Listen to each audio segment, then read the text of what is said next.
What's going on? What's going on, everybody? Happy Monday. It is Kings and Dreams. And yes, I am back. I am back. I am back. I am back. Man, I'm so excited. I'm so excited to be back. First of all, I just want to thank you all who reached out to me while I was on vacation, if that's what, my hiatus, if you will. I want to thank you all for who all reached out to me. Really, really, really appreciate it. But I am back full force. So let's get this thing rocking. But before I do, I just want to just say a couple of things. So one of the reasons why I disappeared, I had to take this hiatus, is because in my personal life, I had lost a lot of people. A lot of people ended up passing away. Friends that I actually grew up with, family members, and friends of family members. And so, with the passing of Felicia Jordan, when she ended up passing away, that mentally took me over the top. And so the thing is that what I did was that, in full transparency, with all these things that was going on, I was doing a lot of interviews, doing a lot of content, really trying to keep my mind off of things. And so with me being a content creator and Felicia being my first moderator, like I was using YouTube as an escape, right? And I wasn't handling my business as a man. One of the things that I talk about that's very important is taking care of your mental health. And so what I needed to do was to take a back seat and take care of my mental health. So this way I could be a better person in general, be a better father, and also be a better content creator to y'all. Because without y'all, there's no me. So I just wanted to be transparent in that regard. And I appreciate y'all, but I took care of my business and I'm here to stay. All right. So before we get started, let me just jump in the chat and say what's up to some of y'all, man, who greeting me, man. But we're gonna talk tonight. We're gonna have some grown folk talk tonight for sure. My man Charles Jones is in the building. What's going on?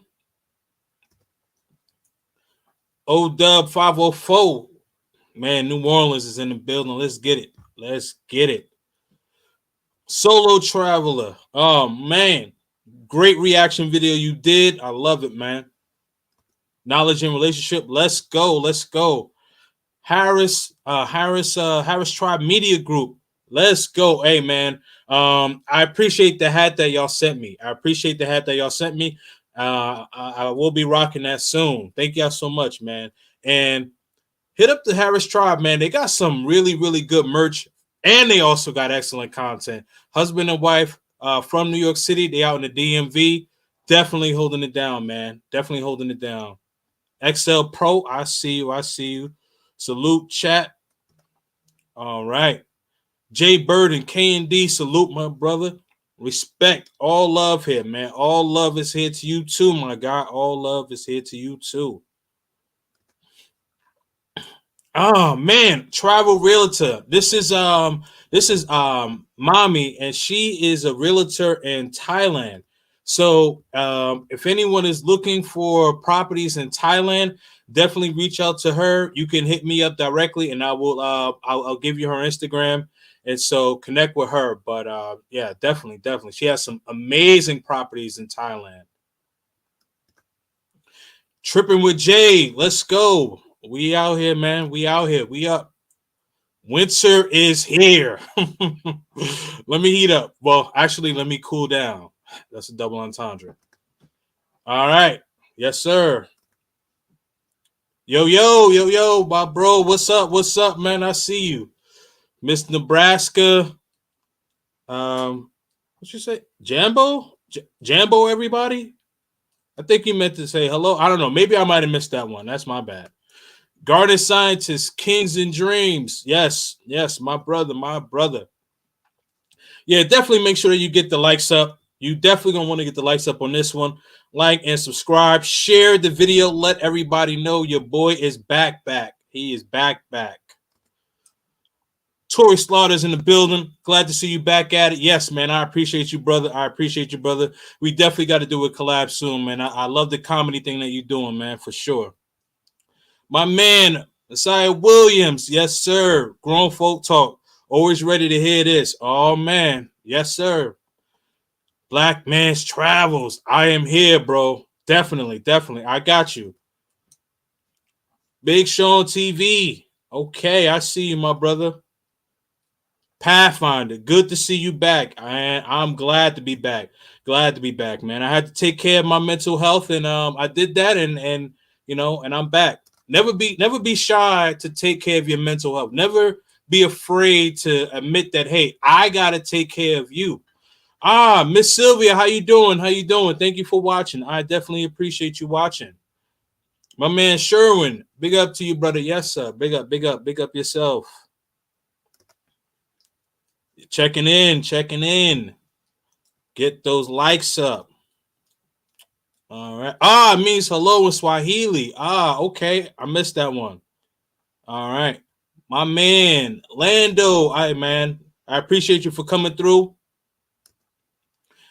Hold on. Why is this not clicking? Oh, my man Arta Will is in the building. He said, welcome back. My first super chat. Definitely make sure that you guys are getting those super chats. In the chat, pinned to the top of the chat. If you want to donate, make a donation to Felicia's family, Gail at Nights, Cash App is there. Any donation that you can do will be highly appreciated. Thank you all so much. Charles Jones, Grown Folk Talk. I'll go ahead and excuse myself. I see you got the jokes already, brother. I see you got the jokes already, man. Great show, great show. Oh no, I haven't even started yet, man. I'm just saying hello to the people. I've been going 2 weeks. I haven't, I gotta let this thing marinate. Trust me. Have a seat. Do what you do. Get your coffee, whatever you're doing. Let it marinate. Hey man, how you been, man? Listen, I'm a lot better now. I tell you that I'm a lot better, feeling well. 22 likes. Man, let's flip that. We need 44 likes. Stallion, watch out for the woman hater disciples in in that guy's cult. Yeah, I don't mention that. I don't mention that guy's name, but all good. Prince So, what's up, brother? How you doing, man? Okay. Welcome back. Sorry for your loss. Hey, man, thank you so much. Thank you so much. I really, really appreciate it. Everyone hit that like button and subscribe. Yes, subscribe. Okay, so I've been asked some questions. What does winter is coming mean? Well, so for those of you who all don't know, there's a popular show on HBO called Games of Thrones. Typically, what that means when they say winter is coming is because something powerful is about to happen. Not necessarily bad, but it is an awakening. So here's the thing.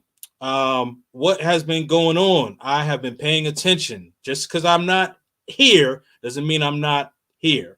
So I've been paying attention to what's been going on, especially the attack on the manosphere as a whole, men in general. Okay, so one of the things they have made the young man, Austin Holloman, a target. Now, did Austin make some mistakes? Sure, he did. No one is perfect. And this is a young man, 23 years old. Yes, 23, you are an adult, but just because you are an adult doesn't make you a man. There's a difference. So I'm not saying that he's not a man, but what I'm saying is that he's a young man. So now, are those mistakes correctable? Yes. I've spoken to the man, the young man on the back channels, and he knows that he has to make corrections, and he will. However, with that being said, the things that have been said about him have been taken too far, way out of context. So, for those of you who don't know, the things that have been said about him is that he has been promoting intimate trafficking. I try not to say trigger words on my channel. So if you read into that, you will understand what I'm saying. Intimate trafficking and tourism of intimate kind, of adult kind. That's not what he was promoting. What he was trying to say on his channel when he was in Brazil was that the Brazilian woman, they seem to be more accommodating than the woman in the West from his standpoints. So I'm going to pull up a video, get this thing started, and this was on Fox 26 in Dallas, I believe. No, in Houston, I think. So let me just pull up the video really quick so you guys can take a look. And this is the video. Let me know if you all can see my screen. Press 1 if you can see my screen.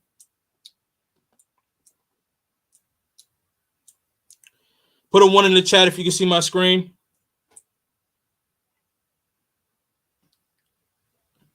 Okay. All right. Perfect. Okay. So this is a reaction of a reaction. So this content creator, her name is I don't want to Shez Charday, and so she's going to be doing a reaction. So I'm going to be doing a reaction off of her reaction. So just stick with me here, and let me know if I need to turn up the volume. All right, hold on. Let me make this bigger.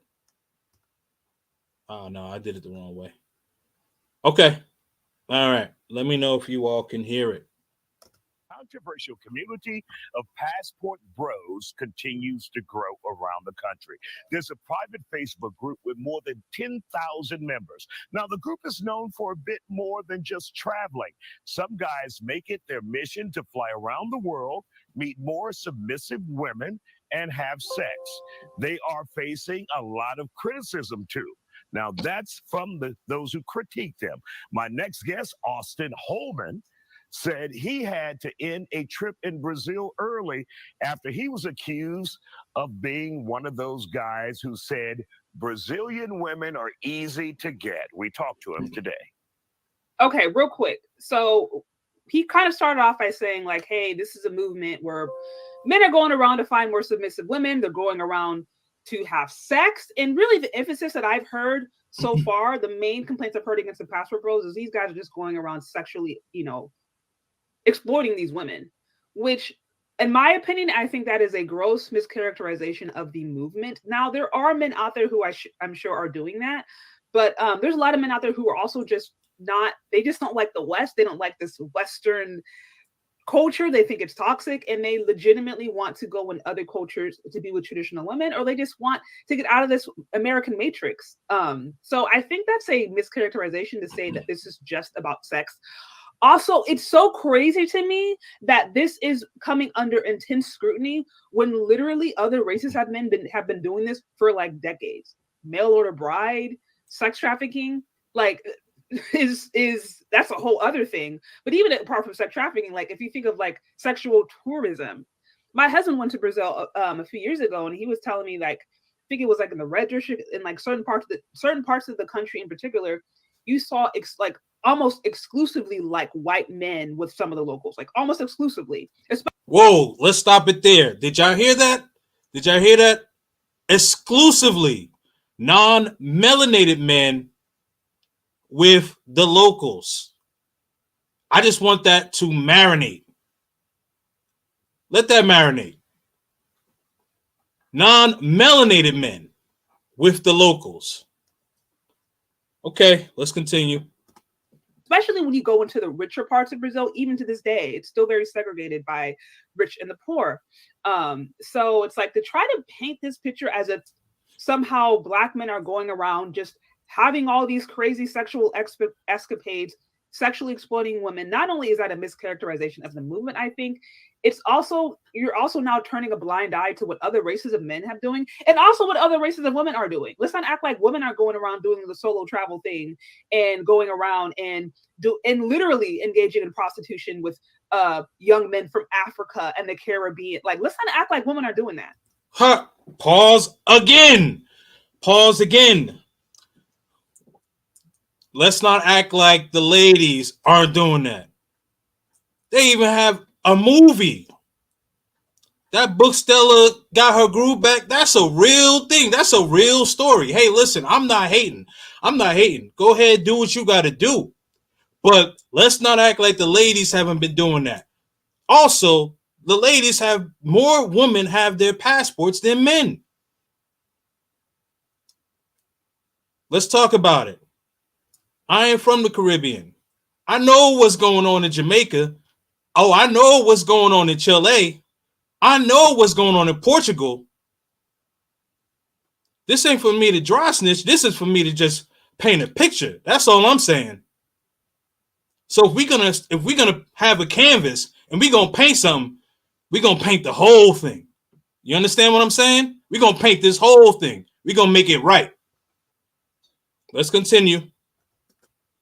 So this is, to me, is why this whole discussion to me is largely disingenuous, because if it really was about a problem with sex trafficking and sexual exploitation, we wouldn't allow it for anyone. And hear me, I'm not a big supporter of sexual exploitation or sexual prostitution. Like, I don't support that morally. Y'all know about this whole, I'm about wife stuff, how to be a wife and trying to raise a woman of wives who won't engage in that activity. But I'm just saying, in general, the principle already, to me, it's largely disingenuous, because if you really cared about it, then you would care about it when any and everybody does it. But somehow Black men are just, trying to stretch their legs out and recognizing that there might be more opportunities. Now it's sexual tourism, it's sexual exploitation.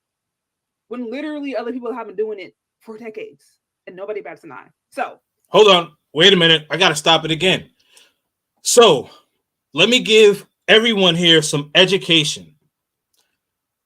Passport bros, the term passport bros, if you will, started because men in the West, North America, so we got Canada, United States, and the West, we're talking about the United Kingdom.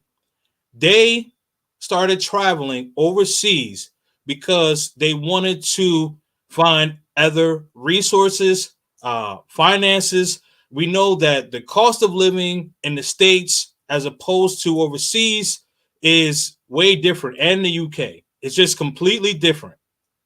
You get more, it's more affordable over there.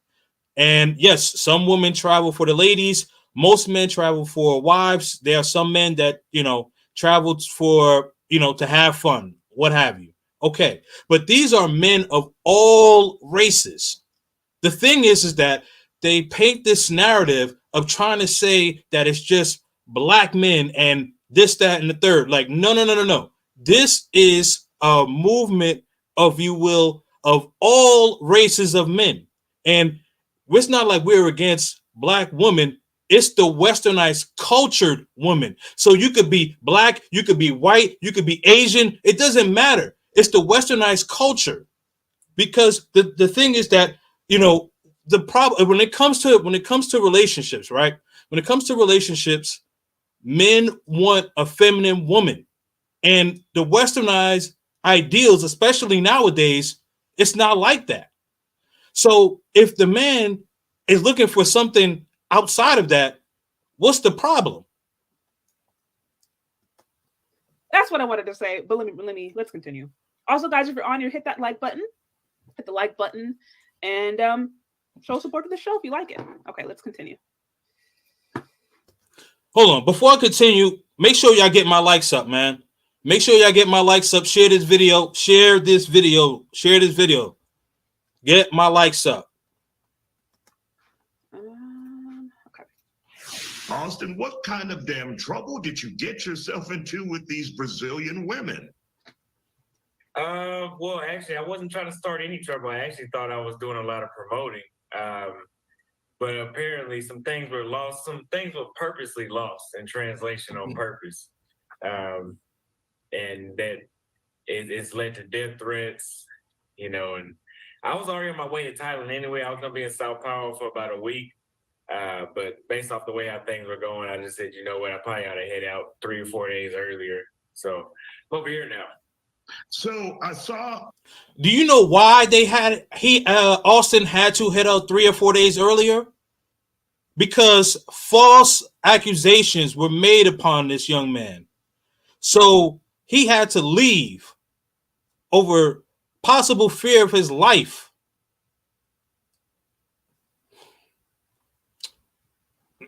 Let's continue. A part of your video where you said, and you clarified, you said some Brazilian women are easy. It depends on who you are, how you approach them, not as a robot, but as an individual. And when they heard that, they just went bonkers over those comments when you said that Brazilian women are easy. So real quick, first off, I could totally see why that could be taken misrepresented. So before she continues, the title of the video, and definitely it was not a good title, but the title of the video in question was "Are Brazilian Women Easy?" It was a question mark. It was not illegal, unethical, but not illegal. So the thing is that, like, now he knows better, but what he did was not illegal. The irony behind this is, if we're talking about the 80-20 rule, right, which is about 80% of women go after the top 20% of men. Now, we can argue whether or not those ideas or those numbers are exact. But what we do know is that women tend to be hypergamous. We just know that women tend to want to go for the best guy. And that means that there's a lot of men who either they're not in that category or they're just not getting the time of day. And so the way I'm understanding it is that these good guys, or these guys out here who might be passed over, especially in the Black community, because y'all know at a certain age, unfortunately, a lot of Black women, they're not even dealing with you. Even if you're attractive, even if you are a tall man or you have good looks, if you are, unless you're like, coming in with that like future persona, or unless you're coming in with that bad boy persona, you're simply not getting the time of day. The good guys aren't really getting attention like that until they're like in their 30s, unfortunately. I'm not saying this is always the case, but a lot of times it is. And so those dudes who get passed over because they don't fit that prototype of what Black women have been shown, the sexy man is, they're going to go to other countries where they don't have to do all that. They could just be themselves. They may appreciate a guy who's in the anime,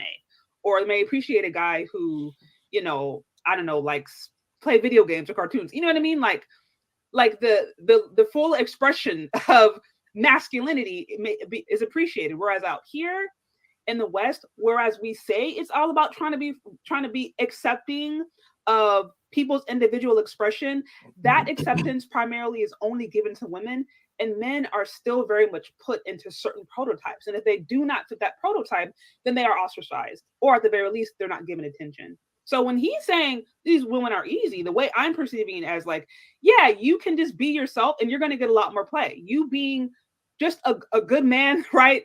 It's attractive, or you're just, yeah, a good dude, you're actually going to have options. Whereas out here in the West, there's so much toxicity. It's almost like you literally have to play game. And who wants to do that? Who wants to have to play game to try to get women? And again, this isn't always the case. I'm not saying this is the case all the time, but it's enough to where a lot of guys are feeling like a better option for them is to leave and go to another country.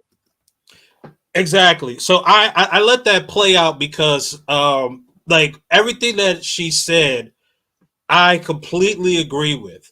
What Austin was saying was that like it easy, meaning like the woman in Brazil will tell you up front whether they like you or not, whether they want to take you on a date. Like all right, so back in the summer there was this article on New Year's on New York Post. There's this article on New York Post, and what the article is talking about is how these women, what they'll do is they'll go on these dating apps, and on these dating apps they'll connect with the guy, and so they'll go out on dates with the guy just so that they can get food for the week or for a few days. And they're called foodie calls. This is no joke. You can actually look it up. Type in foodie calls, and the article will pop up in Google.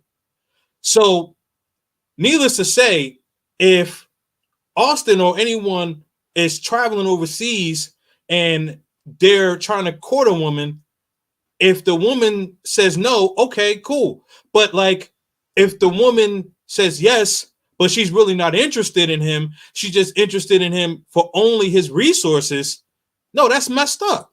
So that's what Austin's trying to convey, and that's what Miss Shez Sade, that's what she's also trying to convey as well. So that's one clip. Actually didn't end up intending to play that one, but it's still a good one. But I want to get to the clip. Let me see. Is this the one? Is this the one? Okay. I want to get to this clip because this clip and welcome back. Is where it's actually two women who are weighing in on. Hold on. Let's get to the clip here. Okay, so this is the one. Let me make sure.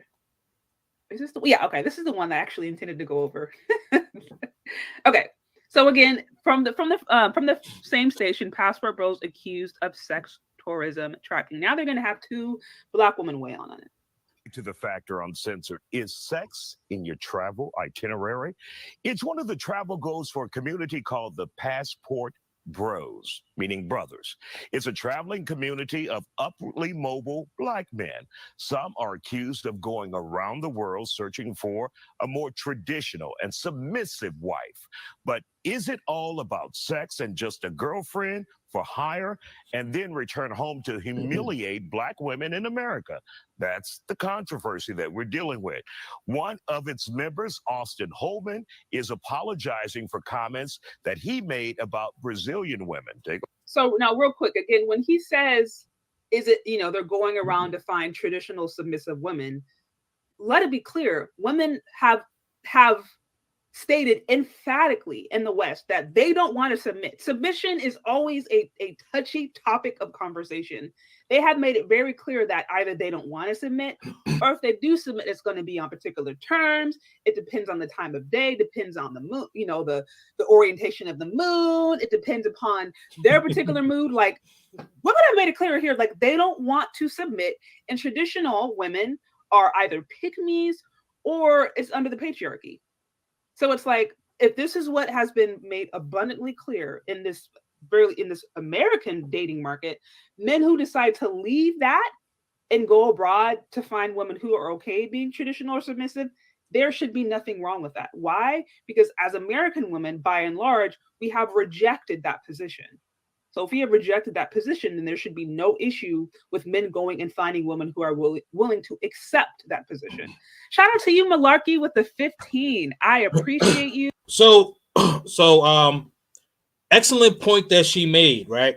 So have you ever heard of the term conditional femininity? So basically what conditional femininity is, what Shay, thank you, E. Rosary, for the correction. So what Shay is saying is that basically, like, I will submit to you on certain terms. So, okay, outside of the West, you could go and find a woman that's going to be naturally submissive, and there are no certain terms. That's just how she is. That's how she was raised. So why would I want to strike a deal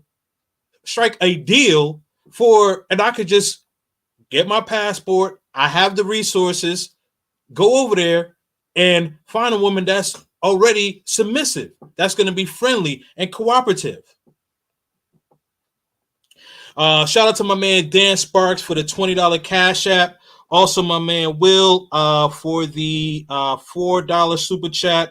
Hold on, Andrew Dice Clay plus 90s plus early 2000s.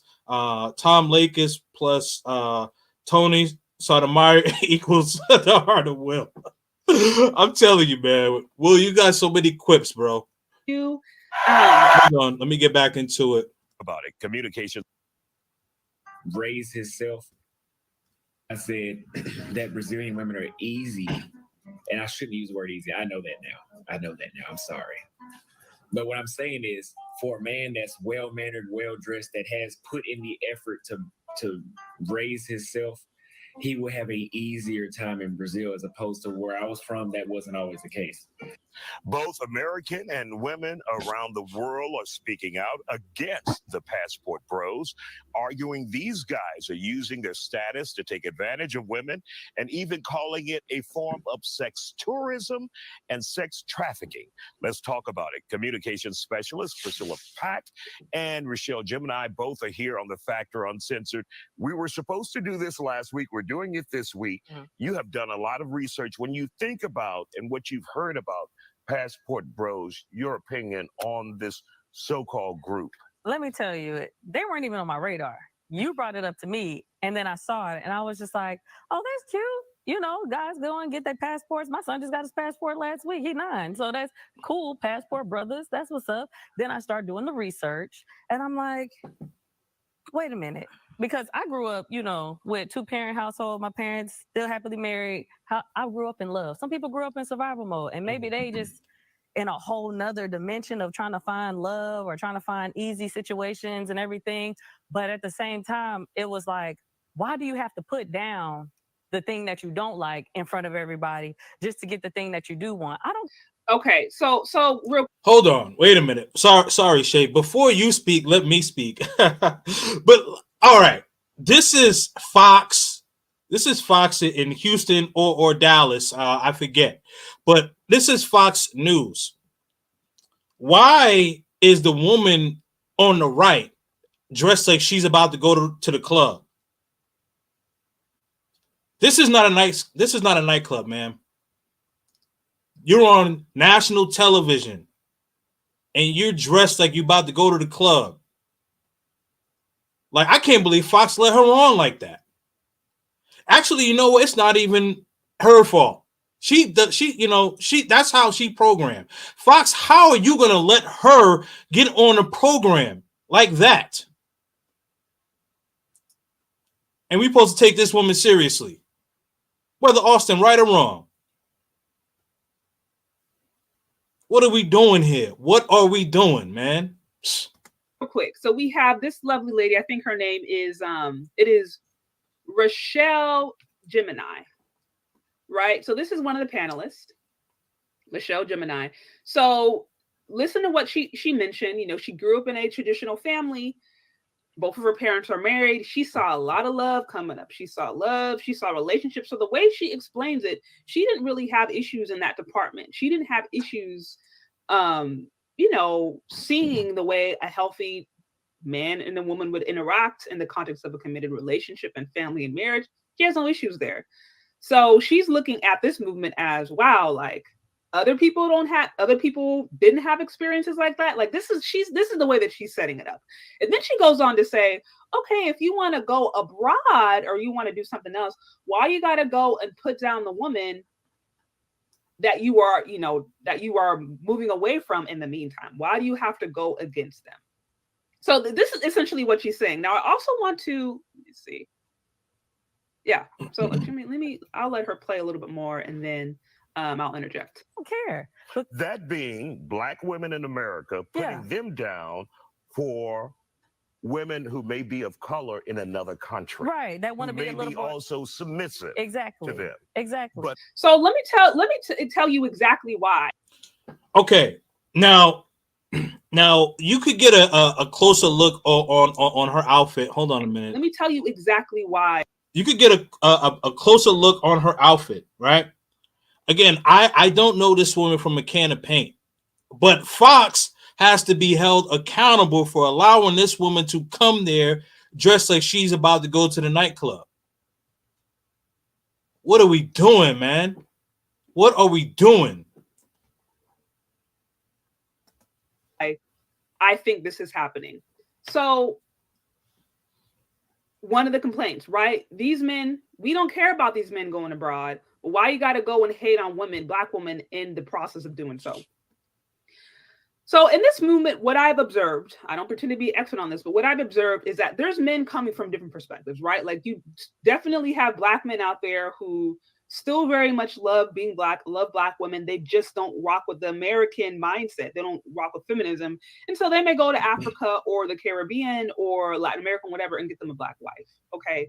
But they're not going over here hating on all Black women. They're just like, I just can't rock with this. They do their thing. You do also have people who are hiding under this passport movement, their own self-hatred, and they are using it as a reason to literally denigrate Black women because they just like white women. Like, you do have those dudes out there who legit have the snow bunny crisis, and this now gives them a reason to promote that. That is happening. But by and large, that's fair. That's a fair statement right there. That's a fair statement. So I would say this, right? Like, there are a lot of, most of the men in, most of the Black men here, most of the Black men in the travel community travel for Black women. It's the westernized ideals that they don't like most, right? So, like, as she mentioned, like, go to countries in Africa, you'll go to a Kenya, you go to a Ghana, you'll go to a Cameroon, a Senegal, Ethiopia, Nigeria, whatever. I could keep going on. And then and Latin America, like Austin went to Brazil. Bahia, Brazil is, well, Salvador Bahia, Brazil, where he was staying, is predominantly a Afro culture area. Afro Brazilian area, pardon me, Afro Brazilian area. So, like, he loves Black women, he just does not like the westernized ideals. And then also for my people that go to Colombia, like, you got Cartagena, you got Cali, you got different coasts in Colombia where you got Afro Colombians that look like Shay, that look like me, that look like, melanated. You know what I mean? So, like, it's not just about, oh, like, we don't like Black women. And she mentioned that there are some guys who strictly just like white women, and there are some dudes who do denigrate on Black women. I keep it all the way fair here. There are some guys who do that, and I think that that's not cool. Like, you should not denigrate on all Black women. You should have your preferences, but you should not denigrate on all Black women. Like, that's not cool. Now, the ones that have the behavior, and if they're disrespectful or what have you, I understand that. But all of them ain't bad, bro. All right. Our majority of them, I think, my personal opinion is that these are mostly men who are just like, they don't rock with this whole matrix out here in America, and they simply want to go abroad to find better options. There are going to be some toxic voices out there, but the reason I think that's not being regulated is because there has literally been decades upon decades upon decades of women denigrating, talking down about men, specifically black men, for decades, and there's been no pushback. There has been Whoa. Hold on. I may need to run that back. Hold on. I may need to run that back. The Art of Will, clip that. Make a clip of that for me, please. People who are hiding under this passport movement, their own self-hatred, and they are using it as a reason to literally denigrate Black women because they just like white women. Like, you do have those dudes out there who legit have the snow bunny crisis, and this now gives them a reason to promote that. That is happening. But by and large, majority of them, I think, my personal opinion is that these are mostly men who are just like, they don't rock with this whole matrix out here in America, and they simply want to go abroad to find better options. There are going to be some toxic voices out there, but the reason I think that's not being regulated is because there has literally been, hey, we'll clip this part right here, decades upon decades upon decades of women denigrating, talking down about men, specifically black men, for decades, and there's been no pushback. There has been decades. Black men have been getting the brunt of it for decades. Now, here's the thing. One of the reasons why I wanted to play this video, because I could talk about it, but I wanted a woman, a married woman, Black woman, to talk about it.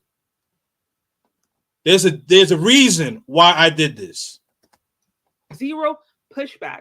I make reference to this a lot. The tweet that happened maybe like last year she actually just got promoted, I think, to like editor-in-chief now at some large public media publication. But it was a Black woman who went and said that Black men can't even die right.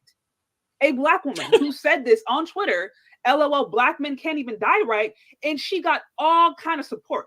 Ain't no collective cancellation. Black women know how to cancel people they don't like. They know how to do it. Oh, you hear that? Black women know how to cancel people they don't like. Man, Shay is cooking. Black women know how to cancel people they don't like. Huh. But she didn't get near canceled. Literally said black men can't die right. And you've had that. You've had the divestment movement. You've had the abort black male babies. Where were these women? Where was the pushback when there was that toxic rhetoric going out against the men? Where were these women? Why weren't we canceling these things then? Why were we canceling the divestors when they were calling these dudes bullet bags and they were calling these, these nakers and all these different things? Why wasn't there not concern then? When these same women are going abroad and also engaging in sex tourism, or they're saying, I'm gonna divest my bread, and they go divest and ended up being a pass around. Why isn't there collective concern then? And so this is why, in my opinion, while there are men, I think, who are using the passport movement as a reason to basically just try to stick up a middle finger to black women, and I don't agree with that. Like, I don't agree with just hating on women just to hate on them. The reason I think that's not being regulated as much is because it's hypocritical. It's totally hypocritical. Black women know how to we know how to cancel people. We just canceled Chef Way a week or so ago when he said, based upon some previous remarks he said against black women, some of them violent. We canceled him. But a black woman can go and say that, okay, dude can't even die right. Black woman can go and say abort all black male babies. A black woman can go on and talk about, oh, well, Rihanna, she should have stayed with the Arabian. These, her A$AP Rocky, he's a naker, he's all this kind of stuff. Like, black women, they can talk down on black men, but there's no issue with it. But when it's reversed, now we have to go and we got to go and put out news articles and media outlets. And so this, in my opinion, is why I think you're seeing that. This is, I don't want to, this has been going on for decades, but as far as I think black men mobilizing and really articulating it, it's really only within the last couple of years that it's, especially the last couple of months, that it's been gaining a lot of steam. And why is that, Shay? Like, do you know why it has been ramping up the past 6 months or 6 to 8 months? Let's say June, July, August, September, October, November, December, January. So 8 months. 8 months. Anyone know what happened on May 5th, 8 months ago? What happened May 5th, 8 months ago? Someone put it in the chat. What happened May 5th, 8 months ago? I'll wait. Say what happened 8 months ago on May 5th. Come on. One person could do it. Let's go. Exactly, E. Rosary. Yep. When Kevin Samuels passed away, so many women were dancing on this man's grave. His mother didn't even know that he passed away. She had to find out on the internet. Anyone that's a parent in here, could you imagine if you had to find out that your child passed away on the internet and so many people are saying so many venomous things about your child? Yeah, I know he's a grown man. He's in his 50s, but it doesn't matter how old you get. Doesn't matter how old you get. Your child is your child. You may not have agreed with what he said. Keep your mouth shut. They were saying so many negative things. Now imagine had that been a woman and men were saying some things like that. Oh, we would have been canceled. So yeah, so many brothers have been getting their passports. They've been getting their passports. The volcano was about to erupt. Kevin Samuels had guys 1 foot in, 1 foot out. Once he passed away, and how the women were treating him, not just black women, it was different races of women too. All the modern women, that volcano erupted, and guys said, "You know what? I'm getting my passport and I'm getting out of here." If they could treat a man like that, if they could treat a man like him like that, imagine what they're gonna do to me. Like any movement, there's going to be good, there's going to be positive elements, and there's also going to be some toxicity. So the toxicity exists for sure. But again, I think it's not being regulated, and you have a lot of men who are just like, whatever, because there's been decades upon decades of that happening the other way, shape, or form, and there has not been a collective canceling. my personal opinion is like, look, we have to be consistent. I don't rock with the black woman going out there and saying, black men can't even die right. I don't rock with that. I don't rock with the black women going on to saying all these black men are ninjas and they can't lead. I don't rock with that because that's toxic. But also it's like, I don't rock with black men necessarily just going and saying, okay, all black women are trash, because it's like, okay, I'm in that group.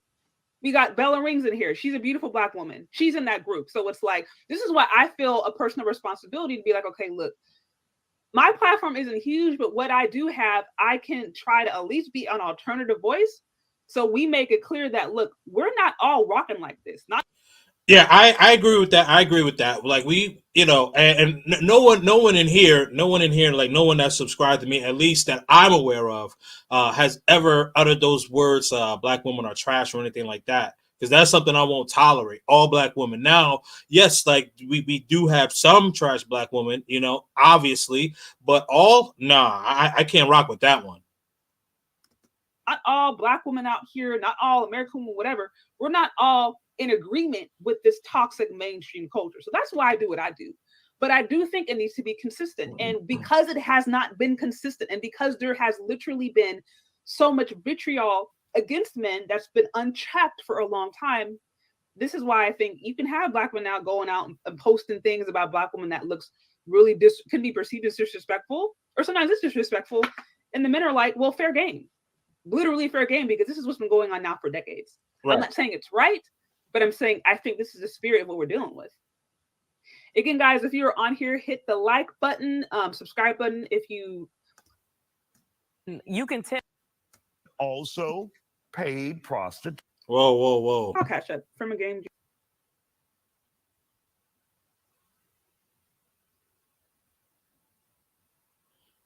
Come on, laptop. I just had it. My laptop messed with me. Okay, here we go. Paid prostitution in many cases. And that's what they're covering up. And you can tell that by the way that, what's his name, Austin, was talking, because I saw the other videos of him going like, hey, you would have sexual intercourse with me tonight, right? And she's saying, yes. They about to really get a lick on him. That's what's really about to happen. Because I also saw some of the women from overseas saying, yeah, we're just trying to get a lick, Okay, so wait a minute, hold on, Shay. Okay, first of all, like he's talking to the woman on the beach. So what people don't know is that that woman on the beach, like, she ended up following Austin because they were walking around. So she ended up following Austin, and then sat by Austin when Austin was at the beach. So he decided to interview her. Anyway, moving forward from that. So he asked her, like, if you like me, would you hook up with me? Nothing about exchange of funds or anything like that was in that conversation. So, man, if you're going to come on Fox News, first of all, the outfit, whatever, I'm over that now. But if you're going to come on Fox News, you got to articulate your points correctly, because you did not really read the content. All you did was saw the comments, and then you kind of took bits and pieces from there. See, this is the problem with us in the black community. See, we always want to read the front of the book, but never want to open and read the chapters. Let me say that again. We always want to read the title of the book, but never want to read the chapters.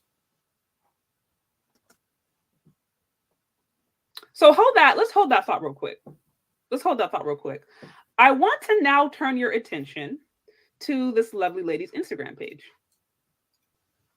because I think the context of who's talking is important. So this is Rochelle Gemini, the woman who they called upon. Please pay attention to this one. Pay attention. And to actually give commentary about the Passport Bros. So she is a mom, a poet, author, playwright, artist, chef. She got all these acronyms. She's doing her thing here. Looks like she's single based upon the different photos that she has posted. She definitely has single vibes. And okay, so it says on the news last night. Yeah, so she's showing some of her different recipes, some of her different news outlets. It looks like her meditation, her workout, and bam! Look what we got over here. An OnlyFans page. Oh my God. Oh my God. Oh man. OnlyFans. Wow. OnlyFans. Yeah. What is Fox? What are you doing? OnlyFans, huh? Okay. Hey, listen, I don't hate on OnlyFans. Get your money. But you want to sit up there and talk about make it make sense. Make it make sense. I'm just trying to fathom, how does that make sense? It doesn't make sense to me. I'm bald and I'm like pulling my hair out, trying to make it make sense to me.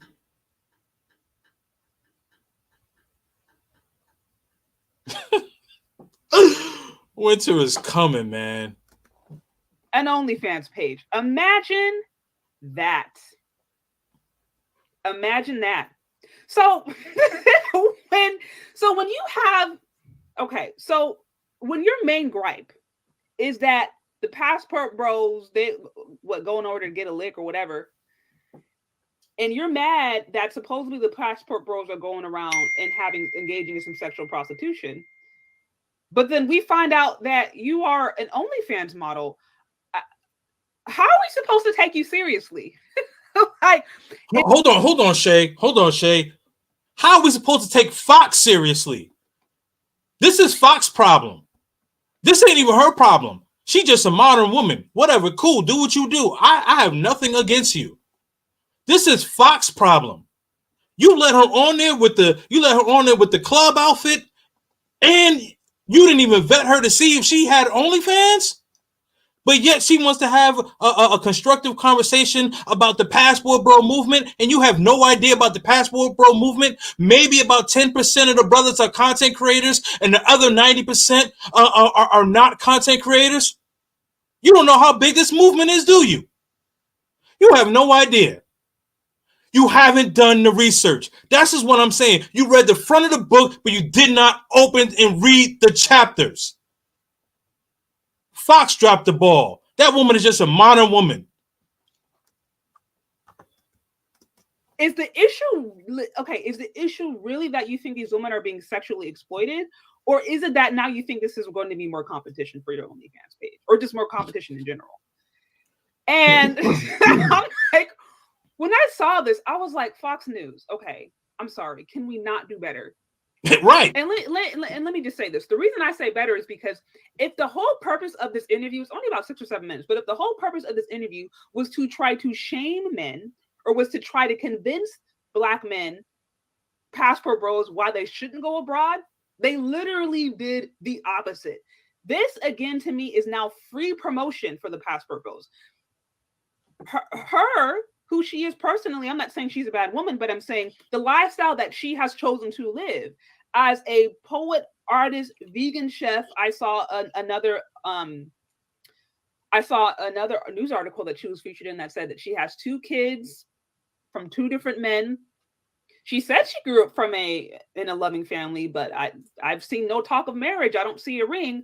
She has an OnlyFans page. So you have a single baby mama with, Okay, so we got a vegan chef. I mean that's good. You're eating healthy, perfect. So you got 2 kids, possibly by 2 different dads. I don't know, not sure, but you don't see any men in the pictures of what was shown. Artist, singer. Maybe you're talented. Who knows?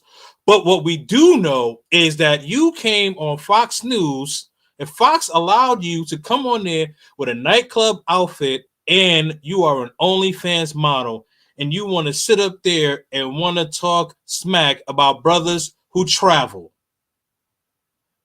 All you did was open a can of worms even further. Interception. That was a bad pick. 2 kids from 2 different men. Okay, with the OnlyFans page, fine. But I'm like, she is now being the person that you're choosing to try to shame the passport bros because they want traditionally minded women. She's not a traditionally minded woman based upon her own lifestyle that she's chosen. And so it's like, if you're really going to try to build a case, if the whole idea is, okay, let's try to shame these men, they chose the wrong woman to do it. A woman with the OnlyFans page complaining that these men are going around for sex tourism is not the woman you should get to try to shame men. Okay? Like, it's just, the optics to me were like, really? We're really going to complain about these women being exploited sexually and we have an OnlyFans page? I'm like, yo, you cannot make this stuff up. Nope. You cannot make it up. So that's what I'm saying. It's like when a lot of these arguments that I've heard, it just falls flat because it's just so ding dang hypocritical. You can't get any more hypocritical than OnlyFans model complaining about men going and engaging in sex tourism. Like, you can't get any more hypocritical. And look, I'm not saying I agree with sex tourism, and I don't even think all men are going abroad to do that. There, like I said, there are legitimately men out there who they're trying to find a wife or they're trying to find a new lifestyle. But yeah, I mean, listen, like I'm all to each their own. I'm not into, I'm not into the P for P, whatever. Like, if that's what y'all do, just be safe about it. But the thing is, like, don't try to denigrate a man when you ain't got you don't got it together. You don't got it together. I mean, thank you for the alley-oop though. You just made the travel movement bigger. Even if you're trying to build a case, don't get an OnlyFans model who is single with 2 kids, has never been married, very, very, like, a modern woman. Like, don't get a modern woman to try to shame men because these men are trying to go away from modern women. So it's just like the optics to me were so poor. Like, seriously, so poor. So again, this is who we have. This is who Fox, I guess, chose to use to try to shame the passport bros into trying to stay, perhaps, to engage with women who are not traditionally minded, who probably don't want to deal with them to begin with because they say they're leftover men. Like, do y'all catch the logic here?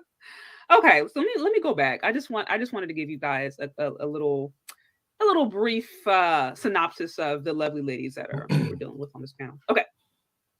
They also came out saying, we know these passport bros, they not new. Mm-hmm.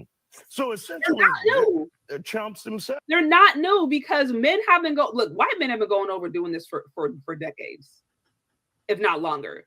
So men have been going abroad, whether it's mail order bride, whether it's to engage in actual sex tourism or prostitution, men have been going abroad forever. Like I said, Black men, it's just been really, truly the last couple of months, I think it's gotten a lot of traction. But them collectively putting words to it is new. But that's why those women are saying, oh, we know these dudes. Yeah, because American men with more resources have been going abroad for like as long as I think they could have been able to. No. Yes. They're simply John on the streets of America. They might be some that might be actually looking for love that can't find it maybe in America. But you didn't let some. No, Isaiah, she's wrong. It's most. See, you got it flip-flopped. Most are going over there to actually travel, learn something, and gain new experiences. There's 190 plus countries. So, like, let's not make it seem like we just want to just stay still. And also, let me add this. We were brought to this country. If we want to keep it real, we were brought to this country. So this ain't our country either. Don't play this game, Isaiah. Don't try to agree with her. Come on, man. What you doing, bro? Don't do that. Some rotten apples into y'all group, and y'all need to call the ones out that's not doing it correctly, because that's fair. That's fair. That's about the only fair thing you said. We do got some rotten apples. We definitely got some rotten apples. There's some rotten apples, and some of y'all ain't moving right. Y'all putting too much information out there. And y'all know where y'all are on the back end, But I'm saying some of y'all are putting way too much information out there, and y'all are not moving right. She was right about that. That's about the only correct thing that you've done this whole conversation, man. That's it. So what do you want? 1 for 50? Baby, we're not just in America. You can claim wherever you want to be anytime. I don't care. Get a passport. Go find your love. But at the same time, don't put down us just because you feel like you've had some rejection. Deal with rejection. Heal. Heal. Okay, you know what? I I'm gonna let Shay don't take this agree one. with necessarily what she is saying as far as like, if you're going to do something, there's no need for you to go and have to try to throw shade in the women that you're doing it. So I agree, because I've seen some of that. But it's like, why also don't we have that same smoke for when women have done it? And this is why these complaints fall on deaf ears. Because we're like, oh, you need to go heal. Okay, you need to go. Well, you need to go do this. Like it's like we're kind of we're patronizing these dudes. Like we're trying to talk down on them. And meanwhile, we're doing the exact same thing. And we're engaging in OnlyFans. Like, what are we like, what are we even talking about? We're literally, it's like we're doing the exact same thing that we are judging them for doing. This is why this stuff is never taken seriously. Because it's like, ma'am, like, really, we're going to say you need to go heal, focus on yourself, focus on your own trauma. I wish as women we had that same smoke for one another. I really do. I think if that culture existed amongst. Oh man, did you hear that? Did you hear that? Oh, we know the sisterhood. We know the sisterhood ain't like that one. I wish we had the same smoke for one another. The lack of accountability. The accountability of yourself. Sisterhood ain't gonna like that. Oh, the sisterhood, oh, they coming. But they don't know. Winter is coming. Read this comment. I'm gonna tell you. This comment right here, the super chat that she got, this is the woman. Now, this is the woman who basically put a lot of heat on Austin. So she's talking about the passport bros are you know what, tourists. And she was asked by Tanya TKO when she did an interview on her channel about the non-melanated men who have been coming to her country for years, for decades. And she had no response, or she kind of backpedaled. Yeah, but you quick to put your foot on the neck of one of your own. Black woman, and we were like, you need to stop talking down on your men. Okay, you need to move in silence. Okay, don't go and put all your business on Front Street. Don't go away talking about all these ninjas is trash. And we need to divest. I need to get away from Blackistan. All these pookies is deleting us. Like, you need to stop saying that. Go heal. Like, I think if that kind of culture collectively existed among Black women, then you actually there might be more, I think, men and men who would be able to engage in these conversations. There might be like, okay, willingness to be like, okay, you know what? Let's listen. Let's try to compromise. Let's make sure we're not saying all women. But that's the cold part. Like I said, this stuff is very, very one-sided. You got all the smoke, and all these men have to be all kinds of considerate, and they can't say this, and they have to abide by all these rules while they're exploring their options. And yet there's no rules and there's no collective responsibility when it comes to when the women do it. And it's super hypocritical. That's why it's like, this to me is all cap. Complaining about sex tourism as an OnlyFans model. Okay, and then being mad at men for going abroad to find traditionally minded women when you're not traditional. You are a single mother with 2 kids from 2 different men. By your own words. Like, this, we ain't making this up. You talked about it. And then talking about, oh, well, you need to go heal. Don't be talking about Black women. But was there any smoke for when women did it? And when women do it? Because they are doing it. Is there any smoke there? Is there any concern when Black women go abroad and explore their options and engage in hot girl summer, okay, and do solo traveling? Is there any smoke when it happens for them and when they do it? So that's what I'm saying. Man, listen, I'm telling you, it's so interesting. It's so interesting when you hear a married Black woman holding these women's feet to the fire. I'm telling you, the sisterhood ain't gonna like that. Sisterhood ain't gonna like that. Let's keep it going. Like, shout out to you, the orange pill nurse. Shout out to you. Shout out to you. This is the Brazilian feminist who was saying password bros were sex tourists, was asked directly by Tanya Tigel, did she call out the white men who've been legitimately doing this for years? And she started back.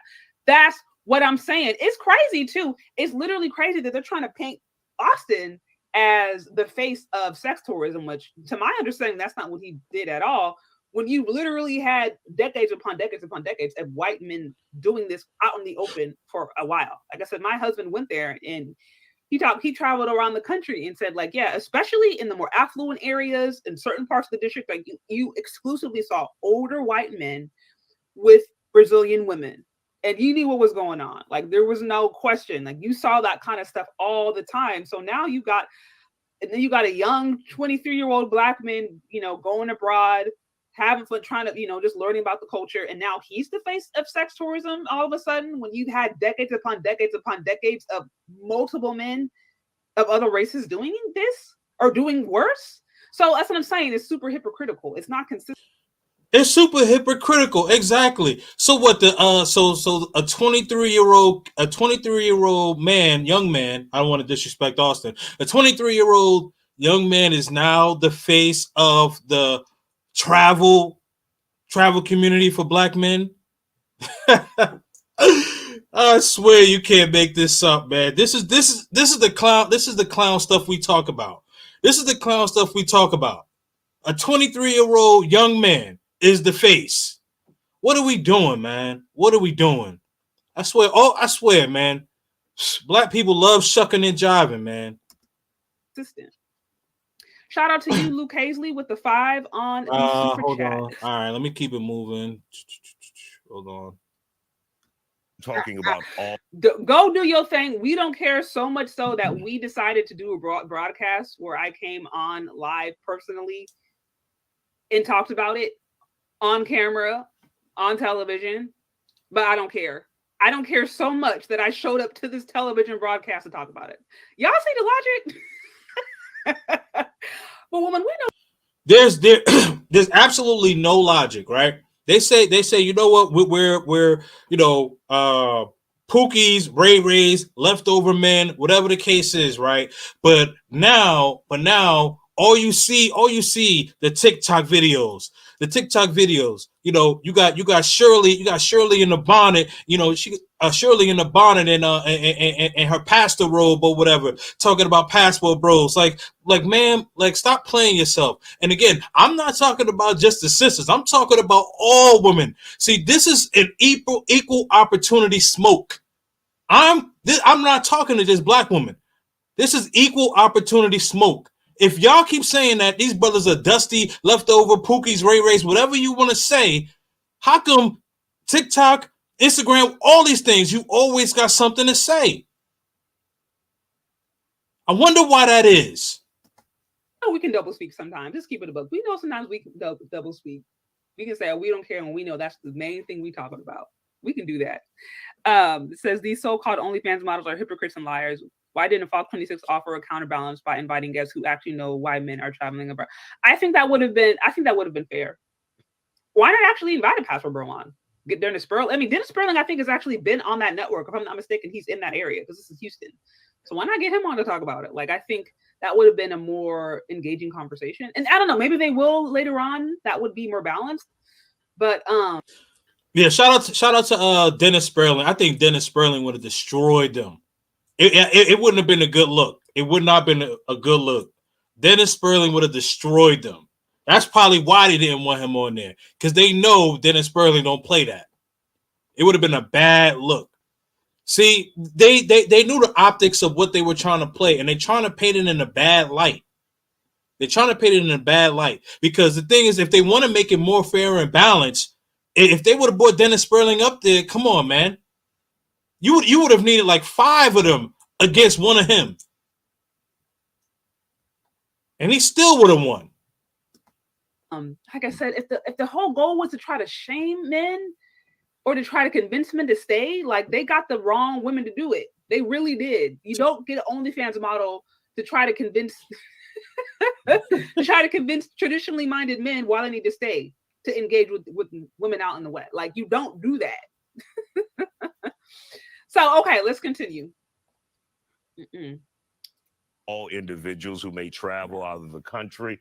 But Priscilla, for those who may be taking advantage of women out there and then trying to humiliate Black women in America, your thoughts about that? I think it's really, really sad. Like, I look at them and I almost want to pity them, but then I don't, because there's a level of ignorance that's deplorable. I'll go ahead and use that word today. I think that they are taking advantage, at least from what they project themselves to be as a group. They're taking advantage of gender gaps and economic opportunities that are not there in these other countries that are present for us in America, in the States, in Canada. Okay, y'all. Okay, give me 1 second. I always do this. I always start my live and then my computer be on like 2%. Let me plug this up real quick. And then I want to engage in what she said, because she's like, they're taking advantage of economic opportunities. You know, and this is the thing. Like, they always say that like the woman taking advantage of economic opportunities. Do they think the men are just going to villages and huts and just finding these women? Do they not think like universities, paying jobs, good paying jobs for in that area? Like, are you kidding me? So we just going to the village and we just finding the poorest one, right? The poorest one, and we just taking advantage of her. See, you could tell like these women don't travel, or they usually just take like booze cruises or whatever, and they go to like Montego Bay, Jamaica, or something like that, and they just, but they don't really go outside of that. That's the thing, man. Pure ignorance. Most of these women, a lot of these women are educated. They have jobs. They went to school. What a lot of y'all may not know is that, especially the country of Colombia, I believe when it comes to healthcare, I believe it's number 15, and I believe United States is number 19. So Colombia actually has better healthcare than the United States. Man, listen, I can name stats on stats on stats. We could keep on going with that, but you know what? I know it's getting late for some of y'all, so I'm gonna keep this going. Or lack thereof. I need to rewind that real quick, because I'm trying to catch her point. They are taking advantage, at least from what they project themselves to be as a group. They're taking advantage of gender gaps and economic opportunities that are not there in these other countries that are present for us in America. I don't. What economic opportunities that aren't there? What economic opportunities that aren't there? What are you talking about? They keep saying third world countries. Brazil is not a third world country. It's a second world country.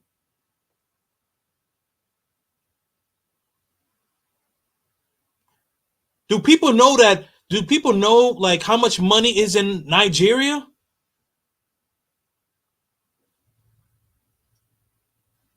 There's a lot of money all over the world. Yes, you live in the United States and people come over here, sure. But let's not get it twisted.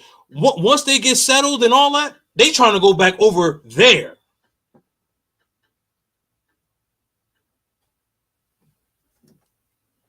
See, the point to me doesn't make any sense, because basically what she's saying, okay, these dudes are going abroad to engage with women who have less access to financial things. And if these are leftover men that women in the West have decided that they don't want to engage with because they're leftover men, because they don't have enough money, whatever, then who cares if they're now taking themselves out of the American dating market? Haven't we already said they're leftover men? Wouldn't anybody in that situation try to do what they can to improve their options? Women are hypergamous. So women, they take advantage of their looks all the time. They take advantage of their beauty. Women take advantage of situations all the time that are going to give them the best options in the dating and mating market. Why can't men do the same? Exactly. A woman listen, women are very smart. They know when they are attractive, and that's cool. So let's not play this game. Because man, if you know you are a 2 or a 3, you are not getting a high value man. Doesn't matter how nice you are. If you are a 2 or a 3, you are not getting a high value man, and you know that. Let's not play this game. You just mad when men play the game. You've been playing the game, but now we playing the game. Oh, it's a big problem. You want to cry wolf, but we leftover men, no, right? No, you just getting mad because you getting left over. Flights up. So the argument here to me does not make any sense, and it's not logical, because she's arguing to me against nature. Men who can go into opportunities where their hard work, their money and resources can be celebrated and can be maximized the most, can and will do so. Women go under the knife, get injections, butt injections, implants, weaves, wigs. They get all kind of stuff to try to enhance their beauty, to get access to the best situations, to take advantage of that. Like, men and women do the same thing. So that's why I'm like, I don't understand the logic behind this. Shout out to you, Jamari, with the Well, hold on. I gotta shout out my super chat. She shouted out hers. Shout out to my man Mike S in the builder for the $2 super chat. I appreciate you. Great show, Kings and Dreams. Hey man, listen. I came back, with a 2 weeks hiatus, and I wanted to give something special to y'all, man. This is grown folk talk. This is the education right here. Education. It says these so-called OnlyFans models. Yeah. Hold on. Let's get back to the story. Okay. Hold on. In this country today. Perspective. We'll see if they do that, though. Okay, let's continue, guys. Thank you for those of you who are here. Hit the like button, and let's continue. In the States, in Canada, in Scandinavia, all over the world, and not even thinking back to the history of why are women and people made to be so independent in this country today. I think there's so many factors that they shove to the side for their preferences. Well, okay, but I'm like, so because the argument is, they need to be more mindful, and they need to be more, they need to be more mindful of why women are maybe less traditionally minded, or why women are more independent. That's the argument that I'm getting. Then that mindfulness should also be applied to men. Hold on. I just want to address this comment right here. My man Messiah Williams. So you say most men making these videos to show how good these women look and how inexpensive they are. That's the reality of it. They don't have to broadcast all that. I agree with you say men are doing that. I will not say most. I will say some. and it's highlighted. And yes, you are right about that. Like, guys should not be doing that. I completely agree with that. I would say some, not most. That's my only take with that. I think we should, in the spirit of being all things fair, because now it's like we want to have all these allowances, and we want to have, they should consider this, and women are, they don't submit because they have to be masculine, and women, don't want to be nice because they have to be hard. So it's like, okay, so if you want to have all those allowances for women, then why can't we have those allowances for men, when perhaps maybe they don't have as much money as you may desire? Maybe they're not as tall as you think they should be. Maybe they don't have the beard because they can't afford organic food to grow. Who knows? Like, whatever societal allowances we want to give to women, why not give it to men? But we don't want to do that. We want to have all these different caveats when it comes to women. But when it comes to men, it's like, no, they should just do better. And this is why nobody ever takes this stuff seriously. This is why nobody takes these complaints seriously. This, to me, is just more free promotion for the passport bros. They're just like, yep, I have just now solidified yet again why I'm grabbing my passport. Because this is not genuine. There is not genuine concern for the complaints of these men. There's not genuine concern for the woman that they're engaging with, because a lot of these women are doing the same thing. Exactly. So it's like, let's continue. And trying to deem it a movement, which is so disappointing to hear. The civil rights movement was a movement. Facts. You know, anti-apartheid movement was a movement. Come on. So I'm thinking of passport bros, like, this is a shame. You could really take. See, this is moving the goalpost 101. Moving the goalpost 101. You know, you want to talk about the civil rights movement, apartheid, all of this, Rosa Parks in the back of the bus, you know, all of that, like, you know, Frederick Jackson. No, look, stop. Like, listen, this is a movement whether you like it or not. And it's not just black men, it is men across the West. That's it. You know, whether you want to call it passport bros, blue book gentlemen, travel bro, whatever it is, it's men are relocating or traveling to different locations. It's a movement. I don't want to hear that Martin Luther King. Listen, we don't want to hear your BS, Sharif. Nah, we're not doing that. Take advantage of your opportunity to educate people on how to get a passport, to go overseas, travel the world, and to learn, and not just make it be about sex. And the fact that now you're putting this stigma on people and black people. What? I'm like, if we really want to talk about learning, the first learning should be, let's learn and teach people how to stay married. Okay, let's learn and teach people how to be wives and be marriageable. So there's not a movement of men who feel like they can't find that here. Let that be an emphasis, because best believe, I think the amount of single parent households, the amount of single mothers, that is dramatically negatively impacting the community a lot more than men going abroad is. A lot more. And hold on, let me. It just so happens that both of these panelists, from what I can tell, are single mothers. This panelist, I think Priscilla is her name. Now, based upon her Instagram, I could be wrong, but I didn't see near picture of a man. I didn't see near picture of a husband. She did recently post pictures of a pregnancy. So it looks like she got pregnant recently, and I did see a few photos that look kind of thirst trappy. But you know, beautiful woman. But there's no indication that any of them are married, but they both have kids. And so, in my humble opinion, I think if we really want to talk about things that are going to negatively impact or negatively improve the Black community, it is certainly not men grabbing their passports. I think it has a lot more to do with how many parents or how many kids are being born outside of wedlock and the daddies aren't in the home. Let's continue. We're almost done, guys. If you're here, hit that like button. In America, that is literally mushing us down. I hate that I said mushing, couldn't find a better word right there. Right. But like bringing us down. Right. They all know. They know. But what does that do for our perspective? Some of them, not all of them, talk so badly about Black women in America, saying you guys are too bossy, you're too much, you're not feminine enough for them. I think that Wait a minute. Why is that badly? That's just the truth. That's not bad. That's the truth. So when did the truth become bad? They even got it in their name, boss bees. They say boss bees, and they talk about, oh, I'm not being feminine. I'm not going to be feminine unless unless you give me a ring or whatever.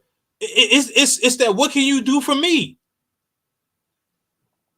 So what are you talking about? Come on, Isaiah, you got to do better, man. You got to do better. What are you talking about? Talking bad. You're too bossy. Yeah, they say they boss bees. They want to be CEOs. They want to be in the office. They don't want to be at home, or they don't want to work part-time. They want to be CEOs of Fortune 500, Fortune 1000 companies. That's what they're trying to do. They're trying to compete with us. That's a bad. Come on, man, Isaiah, stop playing, bro. That sounds a lot to me like insecurities and the inability to seek what you want with what you have. What? No, it's not. Hold on. Did she just say, wow, wearing a club outfit? Did she just do the church, wow, made the church say amen in the club outfit? Showed it. Oh my God, winter is coming, man. Can't make we all know that we love talking about how we are independent and we are strong and we are self-sufficient and we know how to speak our mind. We love talking about that. We love talking about how we don't need to submit to these men who don't know how to lead and don't know how to protect and provide. We love talking about that kind of different stuff. So it's like we can't backtrack now. If we've made it clear that we are strong and that we don't really need men. We maybe want a man, but we don't need them. And we are self-assured and we are strong and we know how to speak our opinion. Then we need to stand by that. We can't backtrack and say, oh, well, these men, they just don't know how to handle this. Oh, these men, they're just traumatized. No, you are strong-minded and strong-willed and you are very opinionated. And perhaps a man just isn't into that kind of woman. Let's not backtrack, y'all. Where you are. That's what I really think about that. It almost disgusts me and is borderline gaslighting to sit here and treat. Oh, here we go. If I have to count how many times I hear gaslighting, man, this is moving the goalpost 101. Moving the goalpost 101. Are you serious? Gaslighting? No. Man, who's really been gaslighting who? Let's keep it real. Let's keep it real, man. Who's really been gaslighting who? For decades. That match has been lit on men, especially black men. Let's not play that game. American women, American black women, and try to shut us down because we may be educated or have the ability to obtain certain finances and social status that we're not in other countries. And you Okay, this is what you call degrees of separation.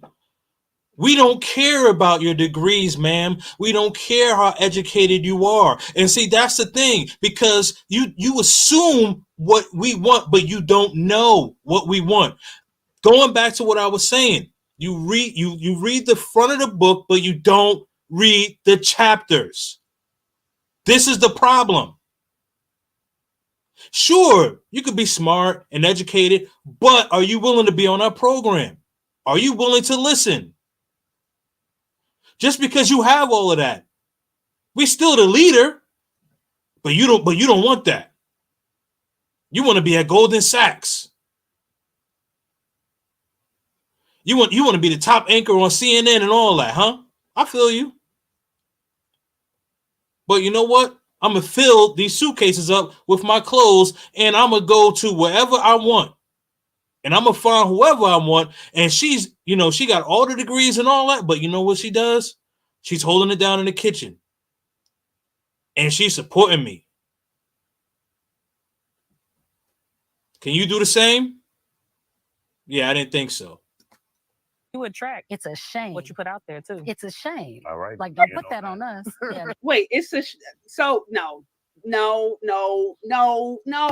is not a shame. And they're trying to make this a whole educational thing, because now this goes behind the argument that these men don't want educated women. These men just want women who just going to be sit at home barefoot and pregnant, which no, that is not the case. Now there are some men out there who may not want women to work, but the issue isn't whether or not the woman has a career or not.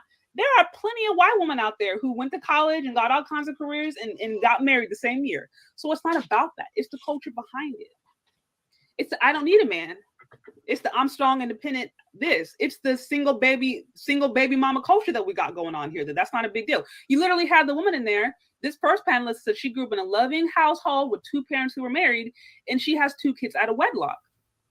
And, that's her choice. I don't know the whole situation, but that's the kind of culture that these men are trying to escape from. It don't have nothing to do with the career. That's not it. Exactly. It may have to do with how we use that against these men to say that we're better than them, or they need to come up to our level, or they don't know how to lead. They don't know how to provide. Because like I said, if we're saying in the same instance, they don't know how to lead or provide, or they're not making enough resources, if those same men decide to go into another country where they can provide that kind of lifestyle, they shouldn't be shamed for it because they're leftover men, right? Exactly. So it's like, oh, this is a shame. It's like, this is not a shame. I think we are bringing shame on ourselves by being inconsistent. Seriously. This ain't about I've never heard a man say, oh, I'm going abroad because women out here have an education, so I can't marry them. Like, that don't even make sense, y'all. That sounds crazy. Like, that sounds crazy. So no, they're not leaving because women in the United States of America can have college degrees. Women in other countries can also have jobs too. Like, it's not like all these women out there are just like laying on dirt, just waiting for a man to come save them. Like, that's a mischaracterization of how these women are. They just tend to be in a culture where being a wife is valued. And that's not a value out here. It's just not. Keep it a buck. You have an OnlyFans model over there, poet, vegan chef, no shade to her, but she's very much in her career. This is what we promote. So why are we mad if men aren't taking the bait? Why are we mad? Why? And this is what I'm saying. It's like, to me, all this is cap. It's not legitimate. Because the women who are, their complaints are the very same things that they actually are doing or want. They complain about the sex tourism. She's an OnlyFans model. So that's cap. Okay. Then, there's complaint about, oh, well, why are you going to go abroad and then you're going to make fun of us? That's cap. How many decades have Black women been online openly disparaging men? So that's cap. And I mean, that's just media in general. They just talk about men all the time. But that's cap. So it's not about trying to protect the community or protect our image, because if that was the case, then there wouldn't have been the last couple of decades of Black men particularly being the brunt of the joke. So that's cap. Then you got it's because. Hold on. Let me go back to that. Men being the brunt of the joke, right? So shout out to my man Andre, Love Crossing Borders, and I was having this conversation with him, and he actually mentioned this on his live last week Friday. So from the 1990s, and actually this is all races of men, TV shows where they have mother and father situations, right? Usually the father is usually like a bumbling idiot. I can't think of not one show where they actually show a masculine father as a leader. I can't think of one show. I cannot think of one show, especially the Black shows. We are upwardly mobile and we have more education, and then that's why they're going abroad. I've never met a pastor. Arthur Will said, "Rock, yeah, that's one." King of the Hill, shout out to you, Minka. King of the Hill, no, but Rock, yes. Bro, that said, "Oh, I can't be with a woman because she has a high school education." Not saying that doesn't happen on some, on really, really small cases, but in majority of cases, that's not the complaint. The complaint isn't her education. The complaint is her attitude. We don't want to talk about that. We also want to talk about the fact that we're trying to shame men for going abroad and getting traditionally minded women, while we are actually creating the kinds of households that lead to really bad results. Single parent households. Let's talk about that. What do we think is actually going to be what do you think is going to be a harder or lead to worse results in the Black community? Men going abroad and getting passports and creating new families, or women having kids outside of wedlock or having kids with fathers or not in the home? I personally think that is a bigger issue. And so when we want to talk about collective responsibility, my opinion is that I think we as women have a huge responsibility to ourselves to get ourselves together first. Then once we've done that, you know what I mean? Once we've gotten that all taken care of, maybe we can go back and be like, okay, and then we can have a conversation. But until then, we can't shame men with bad results. We can't shame men with, OnlyFans, finding myself career-driven modern women with 2 kids that's going to need a stepfather when we don't know where the fathers are at. And God only knows if they want to submit or not. Like, we can't shame men with that prototype. If they're looking for traditional women, we cannot shame them by telling them to stay here and try to settle for modern women that probably don't even want them because they call them leftover men. So it's all cap. All of it is cap. All of it is cap. It's not legitimate. I think a lot of these women simply are mad that they're going to have to compete. They're just going to. The competition now is a lot more fierce. I don't know how. They don't like to compete. They don't like to compete. Hey, you know what? I stand corrected on the 90s. So I meant to say 10%. Sorry, I didn't mean to say 1. My fault. So 10%. I see you guys dropping some things in the chat. So that's my bad. So 10%. but absolutely, what Shay said is this is all cap. This is all cap. They don't want to compete. That's the thing. They don't want to compete. You know what I mean? Because it's like, when you take a toy away from a child and a child starts crying and starts, making a whole bunch of noise or whatever. And anyone that's ever had children or been around small children, you take a toy away from a small child or whatever, and the child just starts crying and starts yelling, whatever, you know what I mean? And just starts yelling, oh, I can't stand you. I hate you, whatever the case is. This is what's happening now.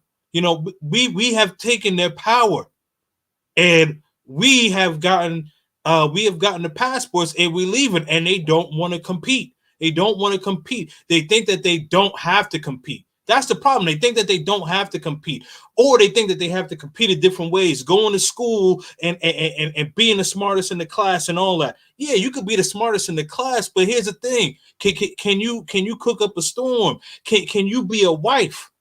Because you could be a great girlfriend, but can you be a wife? And also, can you be a great mom? See, there's a balance there. Can you be a good girlfriend, wife, and mom? Those are three different things there. But no longer is it you're just competing with the people in your block or your street or even in your state, even in your nation. It's not international. And at a certain point, that might mean we have to be self-reflective and figure out, okay, why are we not getting the men that we want? Why are we not getting these upward mobility men? I think that is a more productive situation instead of trying to shame men by the very same women they're trying to escape from. Just saying. Shout out to you, Kevin C. It says, okay, I spoke to Austin and other young. Hold on, let me finish. Did she finish it? Oh, I think it's finished. All in. And we can go from there. So all thank right, you guys for hanging out. I do have another video for you. All right. So now, this is actually my friend Paola. She actually was on my channel. And with my homegirl D, she was on here. Hold on, who is this? Yeah. So she was on my channel with my homegirl D. And so this is her speaking to Kevin Samuels, and she's Afro-Colombian, and this is one of the reasons why we traveled to Colombia. Oh, I just realized I'm not sharing the screen. Whoops, my bad. Hold on, let me reshare it. Let me get back to it.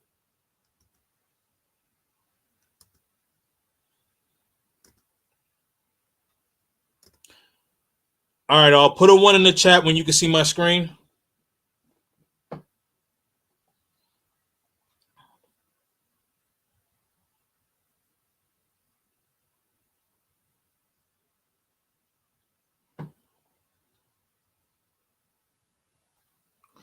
Okay, all right, let's go. So yeah, this is my homegirl Paola. She's actually in the video with my homegirl D, and it's on my channel. Why Choose Colombia? Hi, how are you? I'm good. How old are you? Shout out to my man DC Rob for this video. I took this from his channel. Definitely salute to you, and RIP to our brother Kevin Samuels. All right. 23. 23. Okay.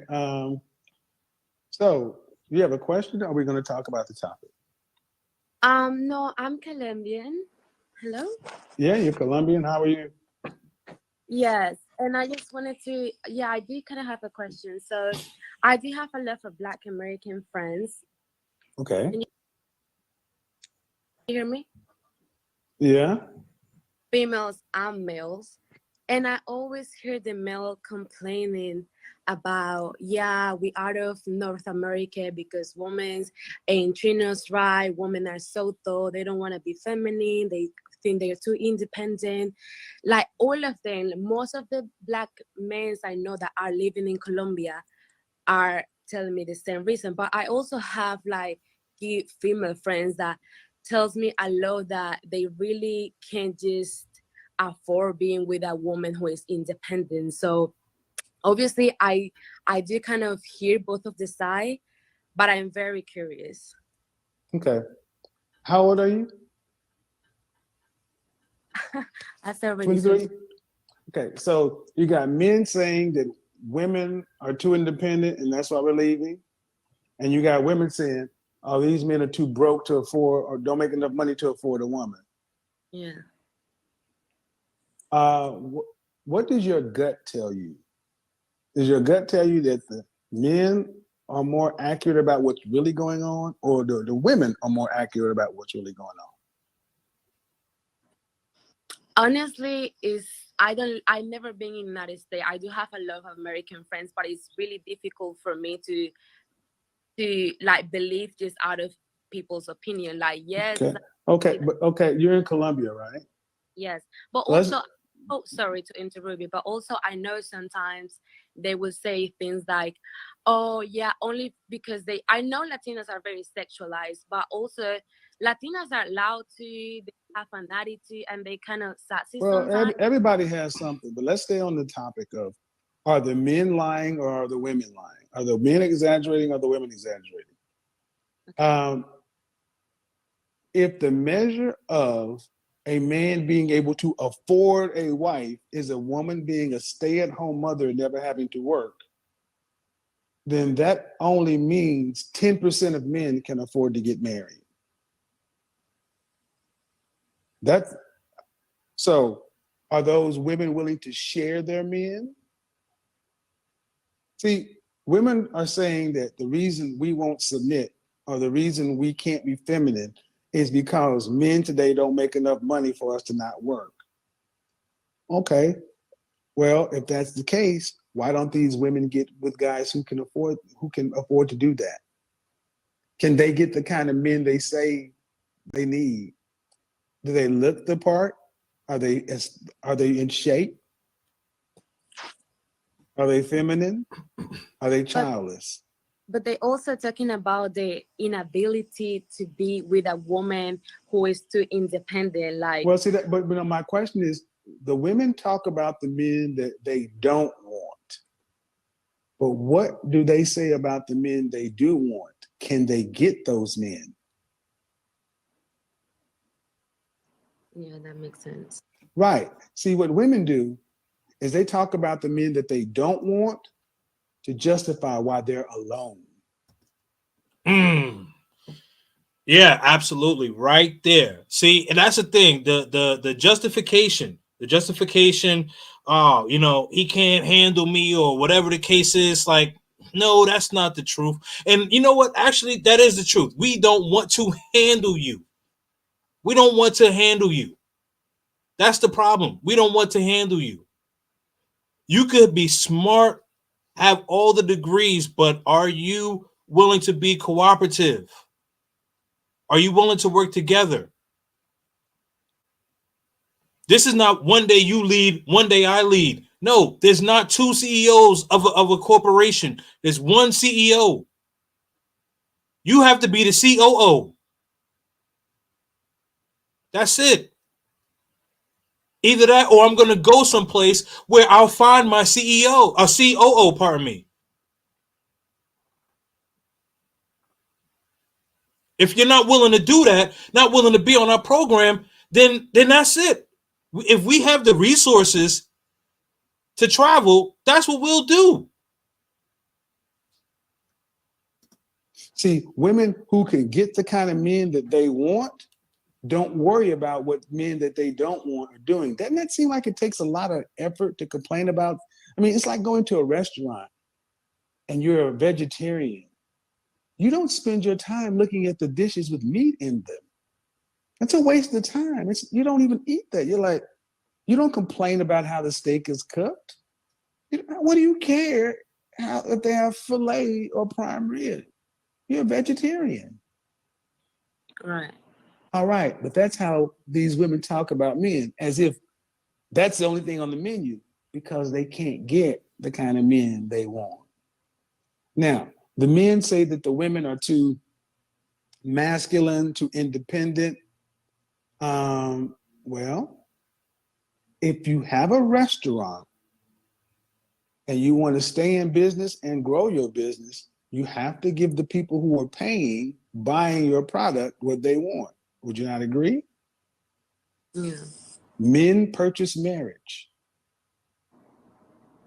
If men are saying you're not what we want, what are your options? Give them what they want, be by yourself, or go get a woman. Those are the three options, right? Yep, that's it right there. You got three options. You know, pretty much Petco, PetSmart, or box of wine. What you gonna do? What you gonna do? Yeah. So on one hand, you got a consumer saying the product doesn't meet my standards. Give me a better product and I'll buy it. That's the men. On the other hand, you got women are complaining about something that's on the menu that they say they don't eat, but yet they can't, but they're not ordering a vegetarian anything. In short, the women are full of shit. They're the problem. Okay, so what about when they come here to Colombia, especially to Colombia? They come and look for a wife, the woman of their dream who is very submissive, feminine, that can cook for them and be like a family woman. Okay, Latinas are kind of like that, right? But they come here, they still be playing, like, let's say they find a nice woman who is able to do all the things he's looking for, but they still come in here playing. And I've seen it. So it's like, why? Well, okay, hold on. Again, just like I can pull up countless men who go there and meet their wives. Colombia, Thailand. So what are we judging on? I mean, it's like women always talk about the problem. And whatever consumes your thoughts controls your life. Why do you hear women talking about, when do you hear women talking about relationships in positive, hopeful terms? Boom. That's that right there. That right there. Man, Kevin hit the nail on the head. I rarely hear women talking about relationships and or marriages in positive terms. I mean, I don't know. Could be me, but I know that I rarely hear that. Now, shout out to you, Paola. Yes, there are some guys that come to Colombia. You know what I mean? Like you and I, we've talked about this. There are some guys that come to Colombia and like they want to have fun. They want to have fun, right? But like I advise men, when you are first going overseas, doesn't matter. Don't immediately look for the girlfriend or wife. Absorb the culture, understand the mannerisms of the people, understand the things that they celebrate, understand why the things that they celebrate. Those take time. Now, yes, go out, casually date or whatever the case is. Cool. Now, if that woman ends up becoming your wife, that's perfect. But don't go there saying, hey, you know what? I'm traveling here and I'm going to, and the first woman I meet is immediately going to be my girlfriend or wife. Can that happen? Yes. Is it likely? No. So go over there, absorb the culture, casually date, get to know some ladies, get to know their mannerisms, and then, you will come across your wife when you least expect it. Like, Andre was on playoff mode and he happened to meet Andrea. Shoot, my ex, I was on playoff mode and I just happened to meet her.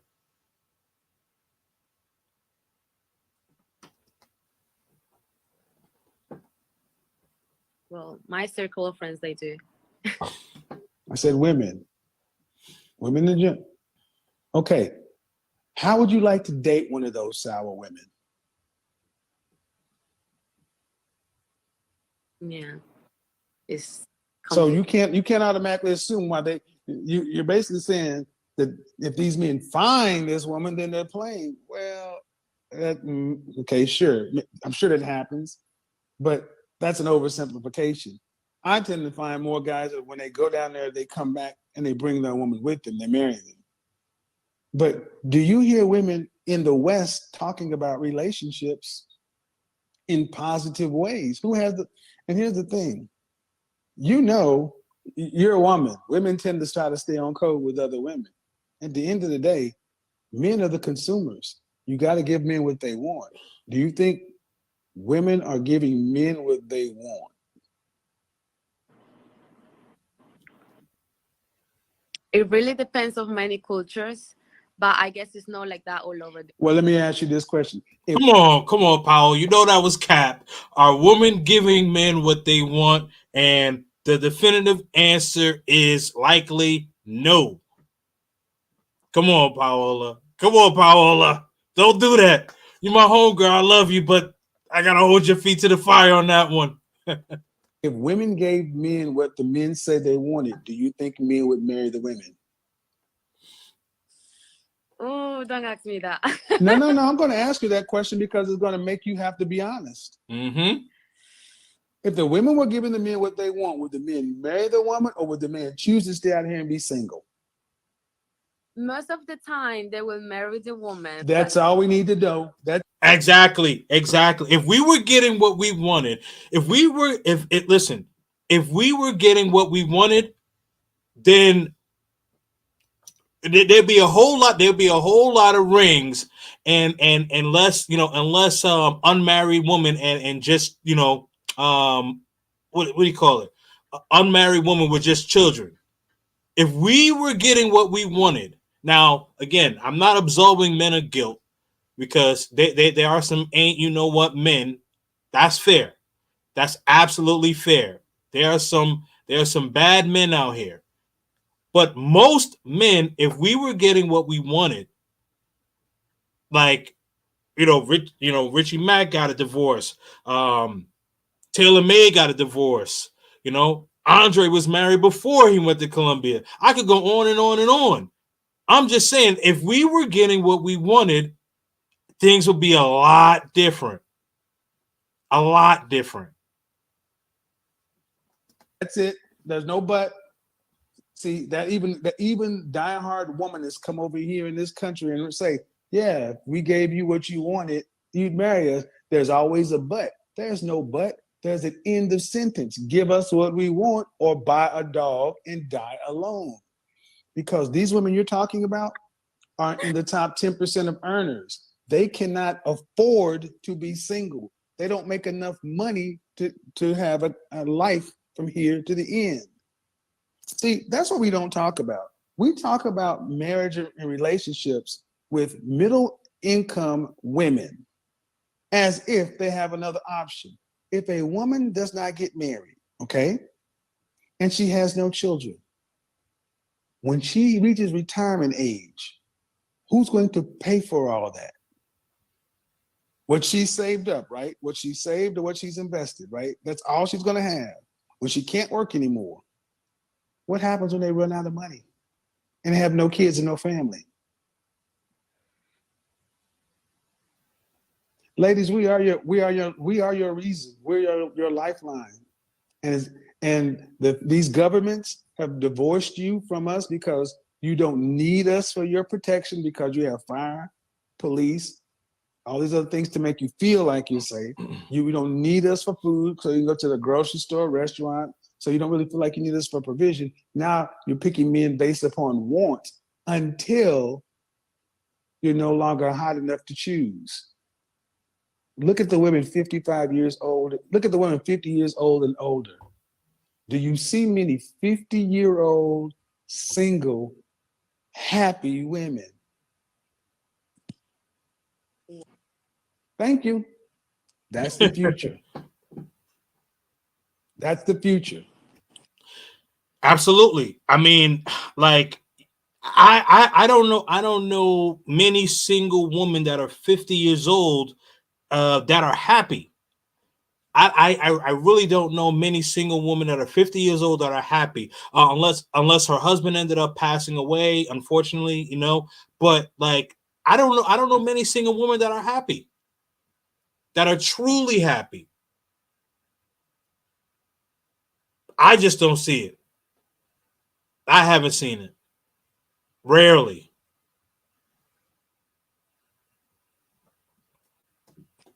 And conversely, there are a lot of men over the age of 40 who are single and ecstatic. So, did I answer your question? Yeah. All right. See, a lot of women will go back and try this whole, well, it's the men. It's always the men. It's always the men. Okay. Well, even if it is the men, you're still going to have to give the men what they want. That's all it comes down to. Even if it's the men, you're going to have to give the men what they want. Or you're free to buy a dog and die alone. If you're in Medellin and you need dental basically. Oh man. R.I.P. to Saint Kev, man. R.I.P. to Saint Kev. Okay, so I've talked for a while. Okay, my fault. I got two people in the back. Anybody that wants to come up, I definitely would love to hear for the ladies. I'm dropping it right now. All right, first up, my man Black Man Travels. What's up, my brother? Hey, how you doing, man? Can you hear me? Yeah, your mic sounds a little like, got that little scruffy thing going on there. All right, can you hear me now? Yeah, you sound perfect. Yeah. Okay. Yeah, man. It's an interesting topic. It's been an interesting past 2 weeks around passport bros and just black men traveling in general. Yeah. Was this the official M3? Yeah, this is me, brother. Oh, okay. I want to make sure because Yeah, sorry I'm not came up tonight though. No, you good, bro. You good. So go ahead. No, I was saying it's been an interesting past couple of weeks with with passport bros, Austin, just black men in general, just traveling. It's interesting how now the microscope has gone to black men exploring his options. Now, black men have been traveling for many years since World War I, since the beginning of time. But now it seems like something that we've been doing under the radar for the past 10 years heavily now has grown national attention. And then I'm quite surprised with the amount of disdain that a lot of women have with black men traveling. I, for one, I'm close to 40 countries. This year, I'm planning to go to 7 countries. And whenever I travel, I let people know, I'm traveling, I'm going to this place and that place. I have a website and people see what I do. And it's interesting. I always get a lot of DMs by the ladies. They want to tag along.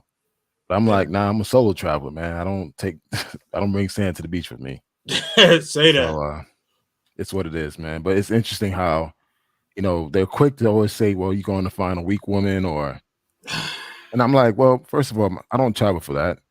2, I travel because I really enjoy traveling. Traveling is like therapy for me. Yeah. And now, granted, if I do meet someone along the process, throughout the trip, definitely I'll explore it. But I'm never leading in the reason why I travel. I've been all over the country. Just last year, I was in Thailand, and just 2 weeks ago, I was in Dominican Republic for a month. So even then, yes, I can explore my options, but sometimes I just want to get away from people and just relax. Yeah, I feel you, man. I feel you. And how long have you been traveling? Oh man, I've been traveling since I was 22. Okay. I'm 45. Well, I'm approaching 45. Okay. So 23 years. Yeah, 23 years. I'm about 37 countries in. This year, I'm actually going to Belize, Guatemala, Rwanda, Uganda, Kenya, and Tanzania, and Portugal. I just bought a plane ticket to Portugal. So do me a favor. I want you to say Rwanda and Uganda 5 times back to back. Yeah. Because man, you said it just like nothing. I was like, wait. I was like, that's a tongue twister right there. You know what? Well, here's the thing. I was supposed to go to those countries during 2020, but of course, the world closed, so I had to squash that trip. And I had the entire trip planned out, paid for everything. So I had to cancel everything. And now I have the chance this year. So this year I'll be going back to Africa for the first time. Well, after 2018, because I went to South Africa, I'll be exploring, of course, Rwanda, Uganda, Kenya, and Tanzania. Yep. Cool, man. That's what's up. Yeah. Now, is it Tanzania or is it Tanzania? Hey, I'm Haitian, so I do have a little accent. Oh, okay. No, it's all good, man. No. So it's like, I don't know. I say Tanzania. Whenever I say Tanzania, no one doesn't correct me. But but it could be Tanzania. It could be something else, but I Yeah. say it the way I want to say it. No, I got you, man. Yeah, so just kind of so what are your, and I've had my passport since I was 3, and I'm about to be 38 in like 2 weeks. Yeah, actually 2 weeks from tomorrow. Well, All right. it's midnight here, so 2 weeks from today. So you 29? No. I said I've had my passport since I was 3. I'm about to be 38 in 2 weeks. Oh, 38. Got it. All right, cool. Yeah. Well, here's the crazy thing. I was born in Bahamas, but I didn't have a passport. I came into this country illegally with my mother in 1978. So I was here during that Cuban migration, Cuban Haitian migration. I was part of that. Oh, so okay. My mother and I, we came into this country in 78. So I didn't become a legal resident until probably I was 10. Then at 18, I became an American citizen. Then I got my passport around 22 years old, 23. Okay, got it. Nah, I got you. I mean, yeah, like I'm Jamaican, so like this. Yeah. I mean, I know how it go. I know how it go. You know how it is, man. You know how it is. Get into the U.S., but that's a conversation for off of YouTube. Yeah, definitely. Yeah, man. But yeah, so I just wanted to ask. I wanted to ask you and anyone who wants to join the panel. Feel free to come up, but I wanted to kind of just get your thoughts on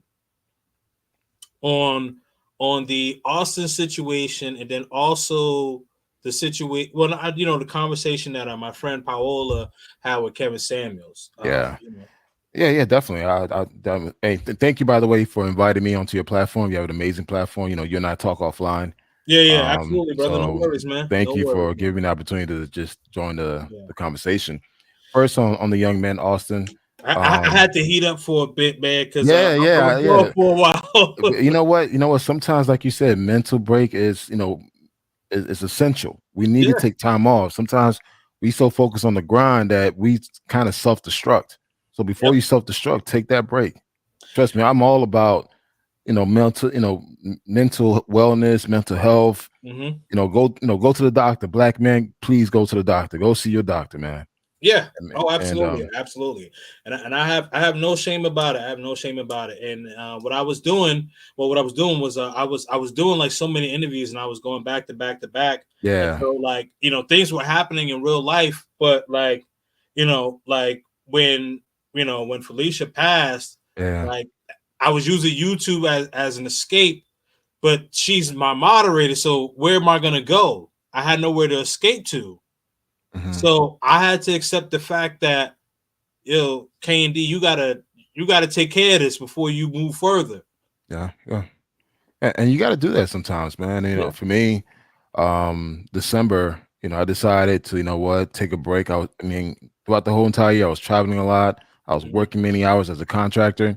So I took 4 weeks off and went to DR for 4 weeks, and I literally just became a beach bum for 4 weeks.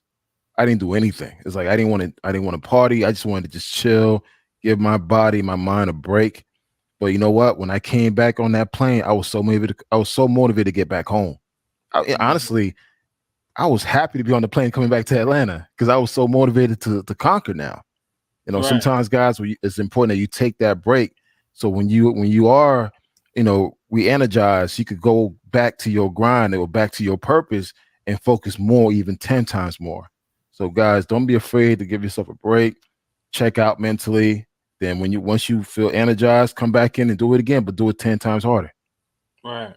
Yeah, absolutely. Chime in into that because definitely taking a break is well needed sometimes, especially when you're doing a lot of content creation and you are entertaining not just like for yourself, but you're entertaining for like a lot of people.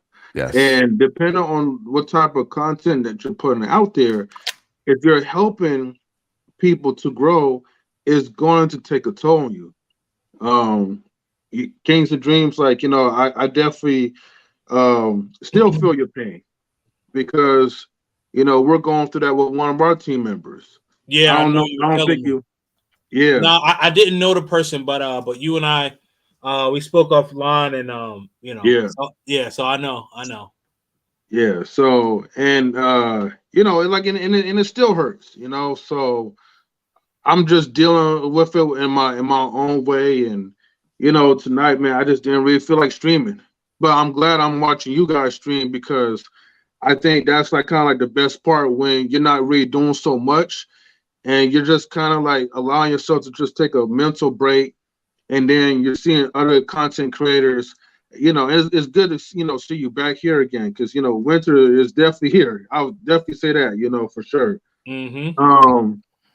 You know, things that I did want to talk about. I know I kind of missed a little bit with Paulo and Kevin Samuels, but to touch upon her just for like a little brief moment. Sure. You know, I mean, all she had to do, to me, in my opinion, just be honest and just say, black, men who travel, especially black men, no one's obligated to pretty much like cater to women who are unruly. And, most Latinas, like they kind of already get the reason why, the majority of men travel. But then this kind of goes back to, the first video that you reacted to. Yeah. Shout outs to like the lovely lady. I don't remember her name, but Shay. But she really did heavily research. She broke everything down to a level of understanding because honestly, Fox News didn't really do Austin Holloman any justice. And I was really upset about that because here's the thing. When I first heard about the situation, I'm not gonna lie. First, I was critical of him because I'm like, oh damn, this is going to close the gates to other brothers who are really traveling out there for the right purpose. But then when I started to kind of look into more of his videos and start to kind of understand that, honestly, it was just a simple mistake. The brother would look. I would have done the same thing if I was to like interview a bunch of people, maybe in a foreign country, and then just ask them certain questions. But thanks to feminism all around the world, it's like women just can't leave us alone when we're just trying to be at our own spaces. Now, black men like him, they already found a solution that works well for them. They didn't want to deal with those type of men to begin with in the U.S. So why are they so heavily pressed that these men are moving on without them? You know what I mean? The majority of the time, like, a real passport brother, he just going out there, man, to have fun, see what's around the world, and enjoy his own personalized experiences. Mm-hmm. But we always got to have this narrative that, passport brothers is a bunch of like sex fiends and bunch of losers that can't get American women. So they decide to go get someone that's supposed to be easier, which that also downplays the foreign women that are not really like 3 or 4s like that. But that's the typical, American or universal narrative that people will try to paint out because they'll always trying to find something to make the black man look bad or But sound also, bad. Yeah. Sorry, my fault. Go ahead. No, I just want to give a little pushback to what your name, Knowledge, right? I'm sorry, I didn't get your You name. can call me, yeah. You call me M3. M3. Okay. Well, understand that we need to do a better job in telling our story. Right now, when you think of Passport Bro, you think of women, and like for me, I've been traveling for quite a while, and I've been to several. I mean, shit. This year, I'm hoping to hit 50 countries, and it's just like I never lead off why I travel because I'm traveling to look for a wife. Meeting a woman is part of the experience, not the primary experience. So we need to be careful how we tell our story. And the thing is, like right now, if you YouTube Passport Bros, all you hear about guys just complaining about how women are in the States and comparing women to overseas. I think we need to stop doing that and really show receipts. A lot of us are not showing our travels, we're just talking. That's my thing. It's like, okay, because I'm in marketing. So the perception that you give out to the world, that's the perception that they're going to give back to you. So if you lead off with just women, this is why you travel, then of course people are going to assume that, okay, this is why you're traveling. So when someone see you going to Brazil, instantly they're going to assume that, hey, you're going there for sex. Versus you could probably be into capoeira or into samba. But they will never know that because the perception that's out there with black men going to Brazil is strictly for women. That's the current perception, and that's why it's important that you guys control that narrative and tell your own story. That's it. I mean, that's the only thing. I'll say this though, and I'll be real short about this. You are right, Black Man Travels. I really do think that traveling brothers should have a better narrative to the story that doesn't always involve like women into it. I do know that there's some who probably got bitter or whatever, and they paint that narrative. But then there's others that, you may be traveling out there for just for the right reasons besides with women. Yeah. You're just traveling out there just so you could get that experience, that feel. Yeah. But it's not pushed out enough. Or maybe they don't really advertise that as much because they feel like, well, that's not going to push the algorithm of YouTube. But you are absolutely correct about that. That, the narrative needs to be reworked. You know what I mean? To where it's like there's more to it besides or beyond looking for beautiful women. So that part I will agree with you on that. Yeah, because you have to understand there's a lot of us out there opening businesses. A lot of us are getting married overseas. A lot of us have families, foundations, and so forth. So it's important that we tell those stories as well, not just, we hate women here or we don't like how the women are in this country, so we're going to go out and find another woman. You could say that so much because, again, the same issues that you experience here in this country, you could go to another country and experience a shit bat. Excuse me, sorry. Okay. We over 2 hours in. So. Okay, okay, cool. Yeah. You could go to another country and meet a woman that ain't nothing. We all been to different countries. There are good girls and there are bad girls, like every country. You just gotta be mindful. You got a vetting process. Don't just trust the first person that you meet. And that's what King mentioned. Your first trip, you should not be looking for love, because trust me, there are women out there preying on you as a sucker to take advantage of you. So don't, like, your first trip in the country, if you're going to Colombia, Brazil, Dominican Republic, or wherever country you're going to, go out and enjoy yourself. Learn how things work. And of course, you want to get it in, you could get it in, but don't fall in love. Then next time you go back, then you want to start, okay, can I see myself living in this country? Can I see myself being in a relationship? Because the thing is, a lot of guys are not realistic about these long-term relationships, man. Like, okay, like you think, long-term relationship is timely and it's costly.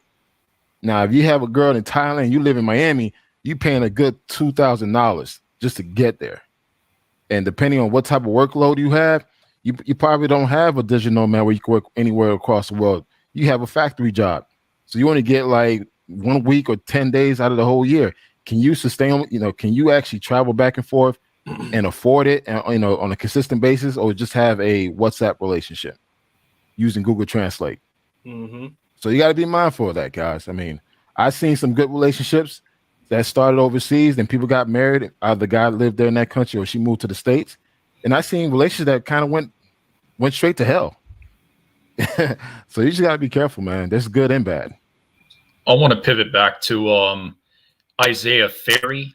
Yeah, I call him Isaiah Ferry. I know his name is Isaiah Carey. Here's the thing. Here's my opinion about him. He's not fully simp unless he's zest fully simp. So, one of the big mistakes that Fox 6 made was having those two strags who've been passed around more times than John Stockton's career assist record. All right, that's one mistake right there. Second, she got an OnlyFans. See, I feel like mainstream media, and I know people say it's Fox News. No, it's a local Fox station. Fox News has nothing to do with it. And I don't think a damn about any of those medias. The thing is, they incentivize buffoonery. And that's the one thing that Passport Bros, and this is where I'm going to push back at you, Black Man Travels, is that the reason why people are doing this, complaining and talking about it, it's a message. What message is that? Men, mainly young Black men, of course. And this is kind of out of my space, to pretty much tell them, stop wasting your time with low value. I have a 19-year-old son. He plays football I have a 19-year-old son who plays football at a university. He travels. He's been to 12 countries already. Right on. I never tell him to travel for a woman. I never would tell him like, hey, don't trust women in this country. That's for him to experience.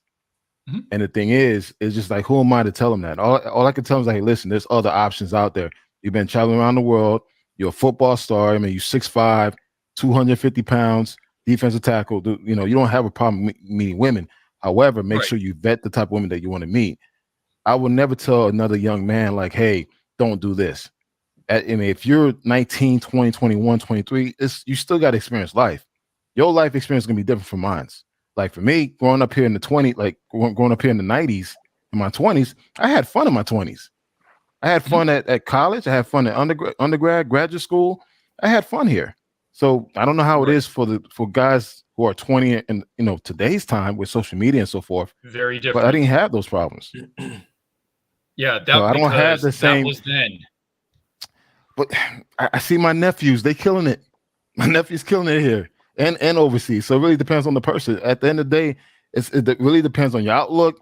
Are you working on yourself? Are you applying yourself? Now, granted, if you can recognize BS in certain people, then yeah, a lot of us don't have the skill set to recognize bullshit in people. That is what it is. Right. But I understand Here's your one thing I pushback. will agree. I don't think you should travel primarily for women, but any dude that's not taken, not cuffed, that's going overseas, I'm pretty sure that's part of the equation. It's not the only equation, but it is part of it. It's just how it is. It's part of it. Don't lead with it. It's just like, if you're gonna go out and have a good time, right? You and your friends gonna go out to the club, have a great time, cool. But if you meet somebody in the process and you get a one night stand, it's an icing on the cake, right? Absolutely. Right. So again, you got, and here's the thing, and this is the double-edged sword that you're going to get from modern Western women, is that they're going to be like, oh, you're not traveling for wives, so what are you traveling there for? You're tricking. That's the stuff they're going to say. The thing is, what the passport bros, the blue book gentlemen, what they, in my opinion, and I don't speak for any of them, but it's just my opinion only, is that they need to stop taking value to what these flat bike tires say. And the reason why I call them bike tires because they've been pumped more times than a bike tire. And then you got there's no need for the insult, man. We could and keep then you it. got these fix a flat simp enforcers. I understand. I understand. Like I said, it's all good. But before we continue, bachelors abroad, what's going on, man? I don't know if this is the first time you've been on my platform before, or if you've been on here before. I apologize. My bad. Oh no, it's all good, man. I appreciate you having me. I dug into the show. We spoke a few times. I go by Mazal on my Instagram. Duh. My bad. What's up, my boy? I was like, he looked familiar, but I'm like, oh yeah, man, what's going on, bro? What's going on, man? Of course, you know who you are. I want to come in and I want to bring a different perspective to it because a lot of people that are into these conversations, they're mostly males who are like us, that think like us. As I've told you in the past, I'm one of the guys that been traveling for a minute. I actually, I'm well traveled, but I also see what's going on. And I think a lot of guys that are in this conversation don't really travel. Because if a lot of guys were in this conversation really traveled, and when they got to Pattaya, Thailand, and when they got to these places like Vietnam, they would really see what's going on. And I think it's a lot of people in this conversation that don't really understand what's going on. So somebody like me that got my receipts that's at the Great Wall of China, that's going out to these different places, and I can show me in Vietnam, and I can show me in Malaysia, and I can show me in Singapore, I can show me in Indonesia in the rice fields where I'm actually ingratiating myself with the culture. That's what I'm talking about. That's what I'm talking about. Like the passport bros give us a bad name because that ain't what it's about. Thank you. And most of these guys that got their cameras up, and I hate to say names. No, don't. No. I'm not. I'm just saying I hate to say names because it's a lot of people that's doing it that's on YouTube, and what they're doing, they're really encouraging guys to come over for their lifestyle. They may show their girl or two on the platform, oh, my girl this and my girl that. But what they really doing behind closed doors is they saying, come get this consultation, and if you come here and get this consultation, you can do this and you can do this, and it's easy to do, and this easy to do, and that's easy to do. Oh, and the women cheat. That's what's really going on, and they giving guys that's really out here traveling for culture and for experience, and that's really out here trying to find somebody for love. They're giving it a bad rap. That's just 100% what's going on. And as I said, people that ain't really traveling, it's a lot of men that's in this manverse that don't really know what's going on because they ain't really traveling like that. Drop the bomb. 15% of guys, maybe 10-15% of guys that's in this conversation really traveling. Because guess what? Niggas got jobs, got kids, got families, and can't leave like that. Because if they were, you will see them. True. You will see it. So they just talking. They just talking. They just want to be a part of the conversation. They just want to be out here. As I said, I'm on the side of guys that actually really travel, that's actually seeing culture. I actually want to be able to take my kids to these countries and show them how life is outside of the United States, because to us, we see one lens because that's the way we're taught from the time we're kids. When you go abroad, you really see that it's us and it's the rest of the world. And I'm going to use an example, how we use miles in degrees opposed to kilometers. You know, in Celsius. It's the little things that you have to pay attention to. Hey, Bachelor abroad. Yes, sir. Can I say something to you?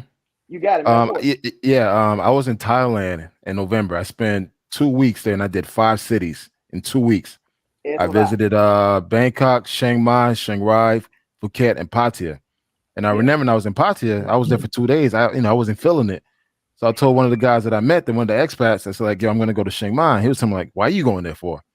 I said, I just want to see something different. Well, his response was, ain't no bitches out there.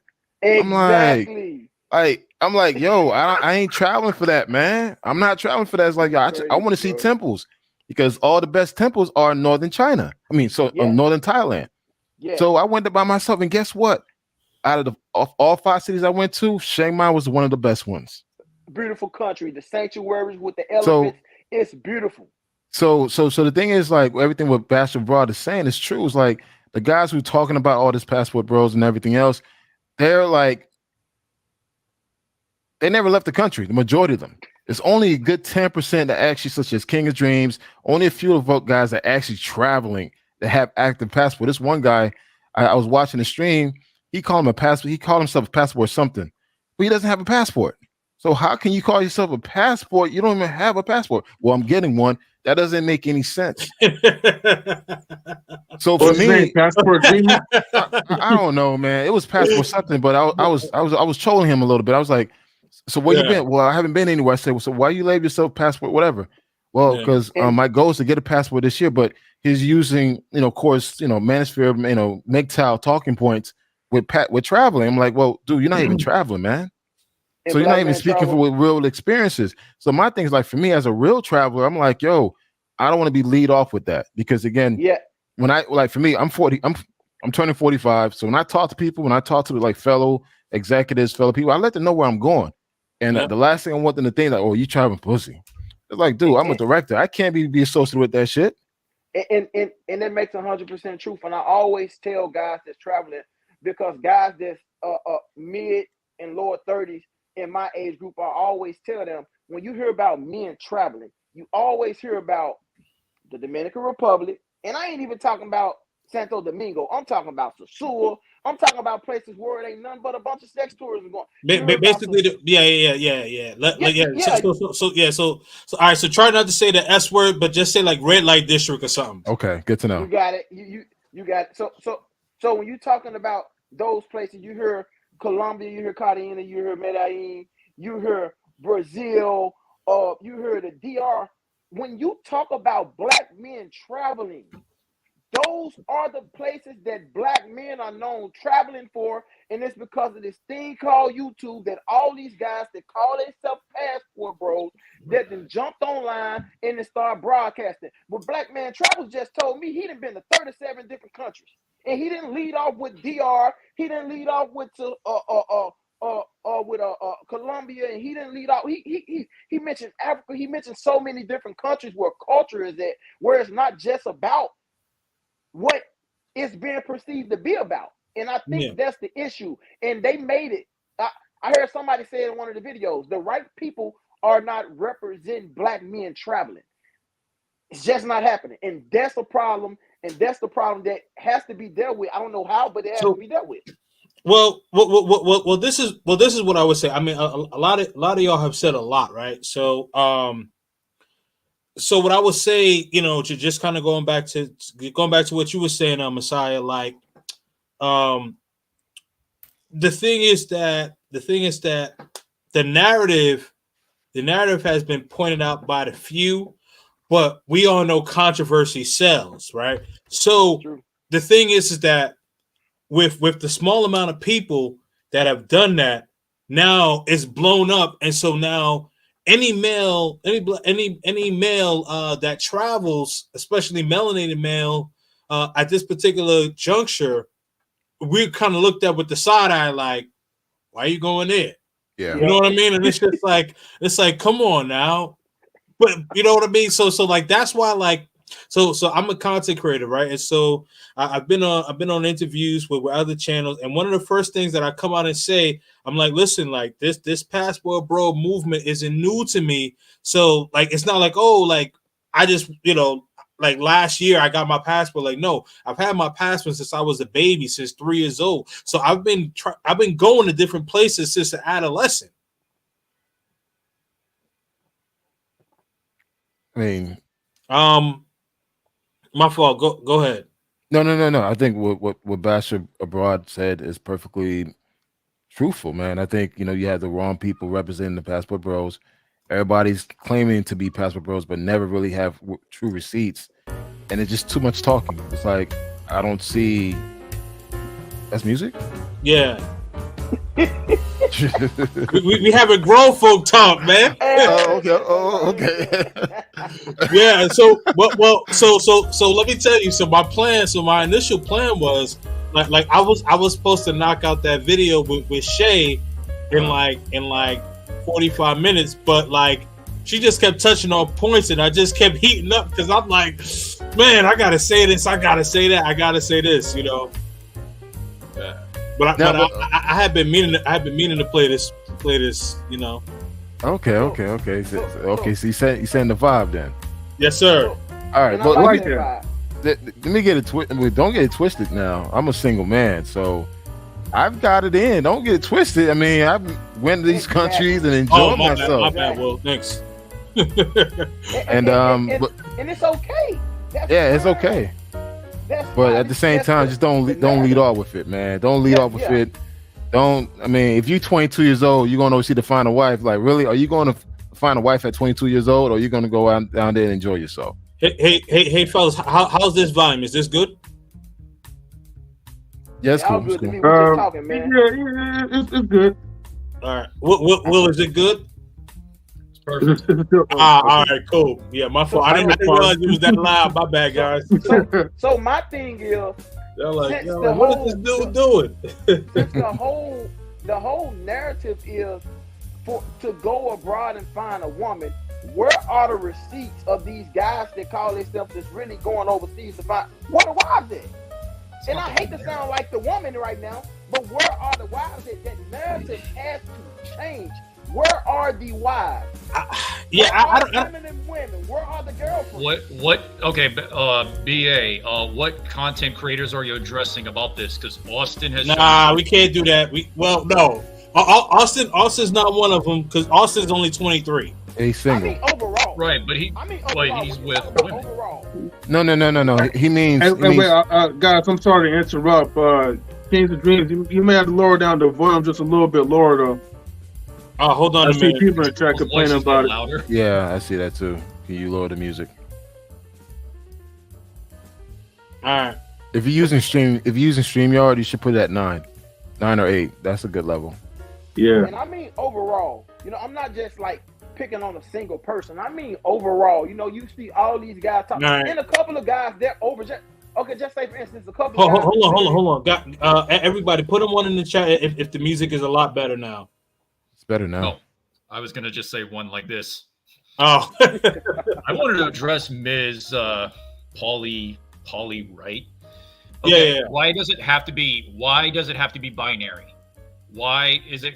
Oh, you're gonna go there to find wives, or just finding it? Why does it have to be like that? Why can't people go over there for the culture? Why can't people go there to stretch their dollar? Why can't people go there to relocate? Like that's my plan. I want to relocate. I don't just want to travel. I don't want to be like strags who go around the guys around the guys in 80 days, like a lot of these passport women do. You know what I mean? Yeah, So, no, but see, sorry. So again, why is this projection? You know, why does it have to be one way or another? Like some people have different optics. Well, I don't think it's like a projection that she's having, right? It's more of like a question because she was hearing somebody else was saying about like, you know, when men they travel out, you know, we hear about travel out for looking for wives, traveling out to looking for girlfriends or, you know, someone to like, you know, grind on a red light district or something. So I think what she kind of caught on to, because she just kind of came up into a chat. So I think she was just asking pretty much like a question, like, are we talking about like, you know, men looking for wives? Which it kind of goes back to the narrative that Black Men Travels is saying that we gotta create a better narrative. I mean, I'm not a passport brother. Let me make that clear. But you know, for passport brothers, they gotta make a clear narrative that it's not always about women, and the subject to travel is not always for, you know, those type of reasons. It's basically gaining experience that no other man has really have done before. Not a lot of people went out to like other countries like Egypt or Japan or whatever just to go like travel out and actually enjoy like, you know, what life has to offer. So hold on. Before I respond, shout out to my man Mark Roy for the super chat. So what if they're not going there to find wives? You cannot put men in a box to travel. Well, I do agree with that statement. I do agree with that statement because there are some men that say that hey, you know what? Like I want a feminine woman, but I'm gonna be a bachelor. Perfect case in point. Tailor-made and Dreams. His name is Tailor-Made Dreams. Tailor-Made Dreams. So like he was married. He was married in the States. He went to Dominican Republic. Now what? He's been in Thailand for about 5 or 6 months. I can't believe it's been that long. But he's been out there for a while. But he's made it clear, like he, you know, he wants to be a bachelor. Actually, he's made it clear that he wants to be a polygamist. You know, but he's let that be known. If these women decide to want to be on this program, that's on them. Thank you. That's the key word. The thing is, he's not selling any dreams. You have a lot of guys going to these countries selling dreams. I've met guys. What you're saying is like they're selling wolf tickets. Yeah, they are, and that's 100%. The problem. Yeah, I'm sorry. Can you guys hear me? Yeah. And that's the problem, and that's why like the young lady you had on the stream that was interviewed by Kevin Samuels, rest in peace. My homegirl Paola. Yeah, Paola. It's true. Like right now in Colombia, I've been to Colombia. I've been to 6 cities in Colombia, right? Mm-hmm. And I speak Spanish, because I'm Haitian, so I speak Creole and Spanish. The thing is that you have a lot of guys going to Colombia selling these women these dreams that, you know, hey, I'm gonna marry you, I'm gonna make a good woman out of you, and they just play them. So you got a lot of women in Colombia getting salty about meeting dudes from the States because they just try to run game on them. You got dudes dating one girl, but then again he's trying to bang her sister or trying to bang her best friend. That is so common. Dominican Republic and Brazil, same thing. A lot of guys are going there not being true to themselves because they think like, you know what, I could just run game on them.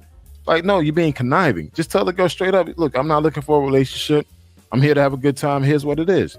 Like when I was doing it, I was like, hey, you know, I'll lie and say, hey, I'm in a relationship. I'm in an open relationship. You know, we get down, but if not, then we cool. But I'm not gonna try to sell you a dream that I'm gonna stay in touch with you. No, because once I get on that plane, I'm gonna block your number. It's a wrap. And you don't have to do that to those good women that really want that.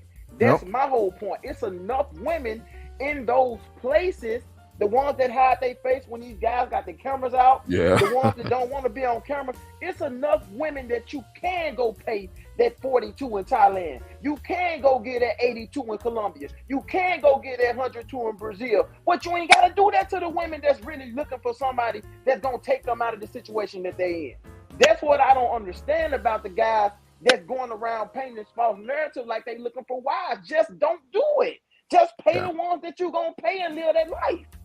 It's okay. You know, but you know what the thing is. You know the thing about it is that you know, and I know some guys are gonna Will don't kill me on this one, but like they don't have the proper game because it's like they don't know how to keep a woman, like they think that they have to say these things. Like we all know some guys that we've come across in our lives that they like say these things like to keep this woman around, and it's like, bro, you really don't have to say these things. Like you could just be completely honest with the woman and just be like, hey, listen, like, here's the deal. This is what I want, X, Y, and Z, right? And if you choose to go for it, you choose to go for it. But it's like, oh, you know, I'm going to marry you. You're going to be the mother of my children, X, Y, and Z. Did somebody drop off? Yeah, that was he said he had to roll out. Oh, I completely missed that. But yeah, so like what I was saying, like, yeah, you got to be the mother of my children, whatever, you know, we're going to be a family, blah, blah, blah. Like, bro, you don't need to do all that. You really don't need to do all that, man. You don't got to do it. They know what's up when you come over there. They know what's up when you come over there. You know, we got to push the narrative. And like, I'm in a couple groups and I always tell these guys, man, start going to some of the places in the culture, man. You know, if you're going to go to China, go to the Great Wall. If you're going to go to Africa, go to go shark diving or cage diving with the sharks. You know what I'm saying? Go to some places, go pet some tigers, go see some alligator shows, go do something to show you having fun and experiencing culture, and you don't got and you're left with only videos of walking around on Walking Street. Because that's what's really going on with 98% of the content creators that's in these places. I understand sex sells, so that's why guys out on these walking streets. That's why they out there, because it sells. You know, absolutely, and I agree with that. But you know what? I'll even add on to that. You know, that's actually going to help you gain more women when they are able to see that you're more cultured. And that's going to get you higher caliber women too. Yep. Because some of these guys, like they tend to go for the low hanging fruit. Like, yeah, she's bad, but she's bad credit. You know what I'm talking about? Like you ever go to like a sleazy like used car shop or whatever, mm-hmm. You know, and they got the nice shiny car. But then, like, you know, you find out, like, it got, like, almost 400,000 miles on it. When you look under the hood. Yeah, definitely. You understand what I'm getting at? Yep. So it's like, why put yourself in that position? You know what I mean? But before we continue, I just gotta introduce my man Charles Jones in the building. What's up, brother? Hey man, what's good? Cool, man. So you know, so what are your thoughts on tonight and you know, and what we talking about now? Well, for starters, I'm supposed to be in earmuffs mode because it's grown man talk. But and Black Man Travels, I'm gonna steal that map. Oh yeah, I actually I need to upgrade it. So kind of. Oh yeah, I saw you say I want that map, but I was like, what is he talking about? And then I just like I looked and I was like, oh okay, yeah. Yeah, you know what? You could just go to Amazon, man, and just find a world map wallpaper. It's a wallpaper, but this is the old one. I need to get another one, a bigger. Yeah, that one is fire. Pathfinder says. Hold on. So let me try to get to some of you guys' comments because I was going off earlier, but like I could see like some of the things you guys were saying, but like I was just in the zone. My bad, guys.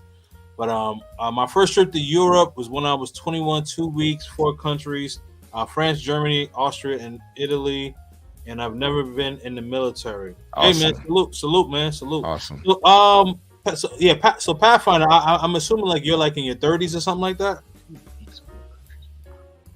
Let's see. I did 2 weeks, 3 countries. I couldn't do 4 in 2 weeks. Yeah, that's a lot, but cool. Miss Polly Paul, right? How you doing? Thank you for pulling up. So she says, do you believe that the narrative of some gentlemen is trying to frighten Western women to change their ways?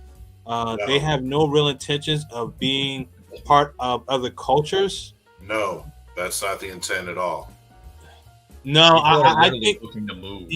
Yeah. I think. I mean, like, if you would have said this maybe about like 5 or 10 years ago, then yeah. But as I was saying earlier, like there was like a volcano pretty much ready to erupt, and then after Kevin Samuels passed, like that it erupted. Like, no, guys are serious. Guys are like, I am out of here. I'm gonna say that's long before that. I'm gonna say it's around World War I, World War II. Well, okay, so let me. Well, the reason why I try to bring it into like modern times is because people are talking about the now, like with the most recent uptick. So that's the reason why I mentioned the passing of Kevin Samuels. I hear that, but I would say you can mention it now because technology has made the world a lot smaller. It's a lot more accessible than it's ever been at any point in human history. Yeah. And I want to reiterate with what Will has said about relocating, because that's actually one of my goals. I'm actually looking at Portugal. I'm looking at Brazil. I was looking at Italy, but it's pretty tough for me to get citizenship there. So I'm just going to have to go through the Portuguese passport route to try to get into Italy that way. Because my goal is to never experience cold weather ever again. For me, as you know, I live in Texas, and in 2021, my entire state was under a sheet of ice. Yeah, I remember you and I had spoken about that over the phone. Right. So if anybody who hasn't been paying attention, we were less than 5 minutes away from rolling blackouts that would have lasted for months. As well as places didn't have water, and our plumbing was shot to hell. So therefore, I decided after that, I'm like, I don't ever want to experience this again. So I feel you, man. And to also reiterate what Will has said, we're being priced out of this country. That's true. Yeah, we are. Like if you look at real estate. Yeah, if you look at rents, if you look at food, if you look at fuel, if you look at everything, everything's gone up. Yes, I know it's inflation, but guess what? Those prices aren't coming down at all. Prices, when they inflate, they never drop back down to a reasonable level. Gas has been well over $2 a gallon for the past 20 years. Yep. Yeah, I remember. I remember like when gas was like $1.50 and people was like, man, gas is high. Man. I got a V8, so my gas is like $5 pretty much. Wow. Yeah, and then to address Ms. Polite, the thing is, no, I don't believe that that passport bros are trying to frighten Western women. The thing is, like, they're already getting passed over like a Jewish holiday celebration. That's just the way I see it. And one more thing about the whole debacle about what happened last week. I would say she missed out on an opportunity to teach and show, hey, this is not what we're about. Instead of making threats on people's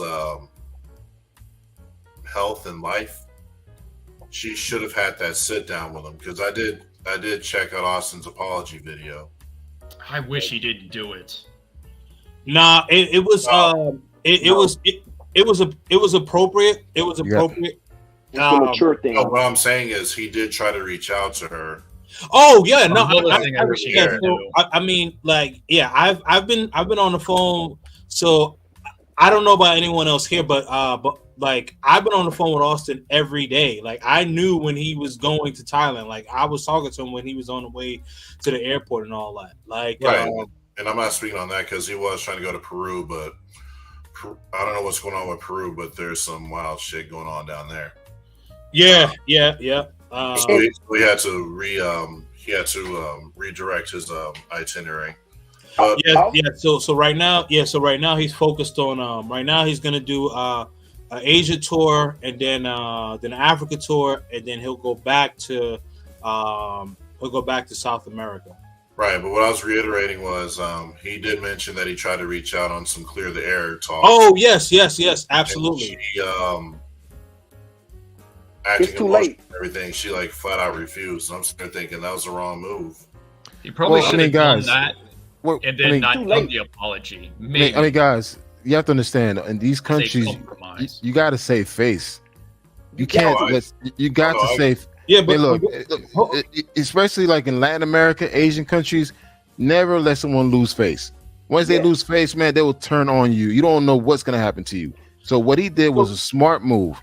Yeah, it was a smart move. But okay, Messiah, you say it's too late. I have pushback there because the reason why I have pushback is because the woman put a false narrative on what Austin was trying to say. Now did Austin make some mistakes? Yes, but the thing is that like she also needs to be held accountable because yes, let me tell you why. Because she mentioned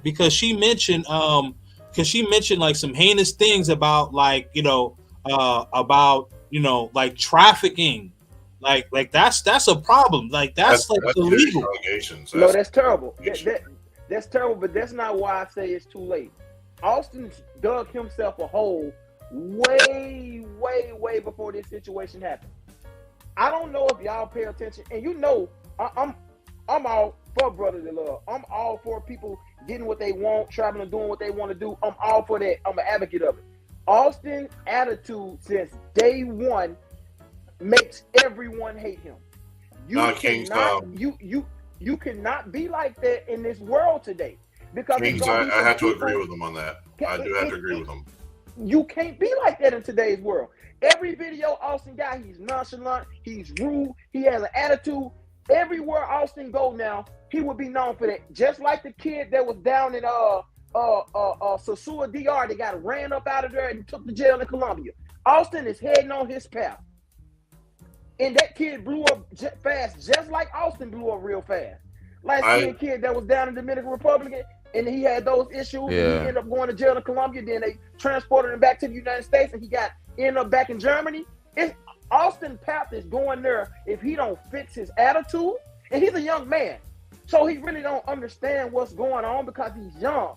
And we done been through it. You feel what I'm saying? Like I'm early 30s. Some of you guys are mid 40s. Some of you guys are late 30s. So we done kind of been through there. We came up in a different era. We came up in the era born in the 80s and raised through the 90s and early 2000s.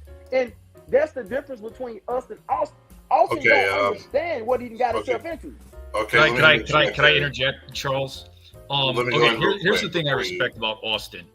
He did not wait. He did not go through these growing pain years of dealing with women whose value is lower than Mia Khalifa's beef curtains. Okay, so that's the one thing that nothing to do with have a lot of respect for. He does not need to go waste his good years dealing with these drags. It has nothing to do. Hold up. It has nothing. Hold up. Let me interject real quick, brothers abroad, bachelors abroad. Sorry about that. Yeah. You I can hold my thought.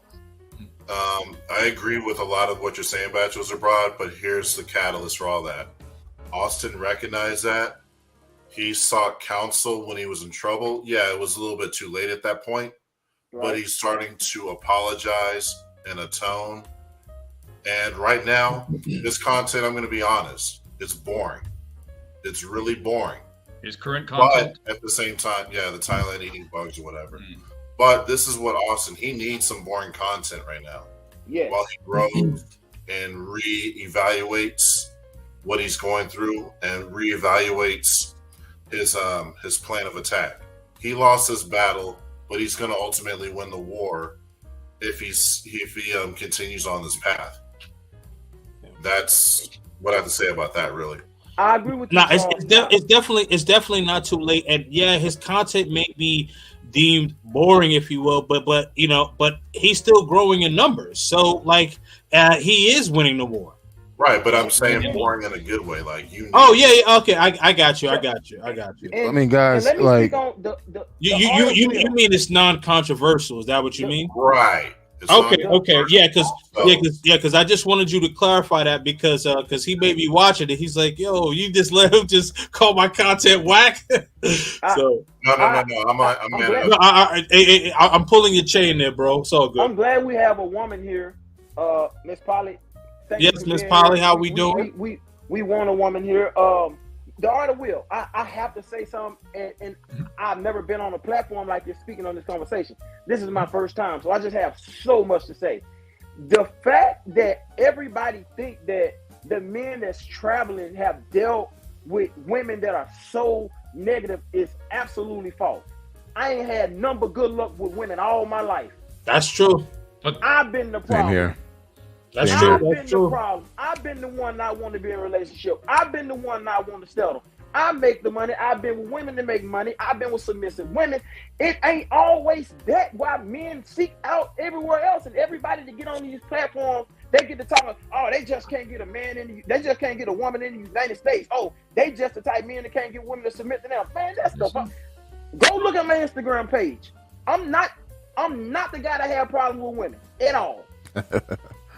I mean, same here. Anecdotal, but you're the exception to the rule, and it's anecdotal. No, there's not an exception. There's a lot of us out there that never had any issues the way that a lot of you guys paint women here in this country. Like, for one, again, I've had a great time in college, undergrad and graduate school, high school, even now. I mean, I'm 45, living in Atlanta. It's easy. That's a different environment. College is completely different. Well, no. I was married for. I'm not in college. I'm 45 years old. So the thing is, look, at the end of the day, what are you doing to better yourself? Do you have certain flaws that you need to work on? Because the thing is, what I noticed, a lot of guys are quick to blame someone else, but never look at themselves. It's like, the reason why I'm single because of this and that and that. But yet, it's like, are you willing to take the time to better yourself financially, mentally, physically? Are you going to the gym? Yes. Are you finding a better job so you can make more money? I've been making 6 figures for over 10 years. So money never been a problem for me. So, and the thing is, it's just like, traveling is my leisure. I could stop traveling right now and my life still will be great because the mindset that I have. So for me, it's like I'm not using traveling as my escape from westernized world, from the matrix. Like, you know what? I do want to retire overseas because it just makes business sense. I mean, it just makes more economic sense to retire overseas. However, I make my bread and butter here in this country. My 2 sons live here in this country. And it's just like, I don't have any ill will towards any women, regardless where they're from.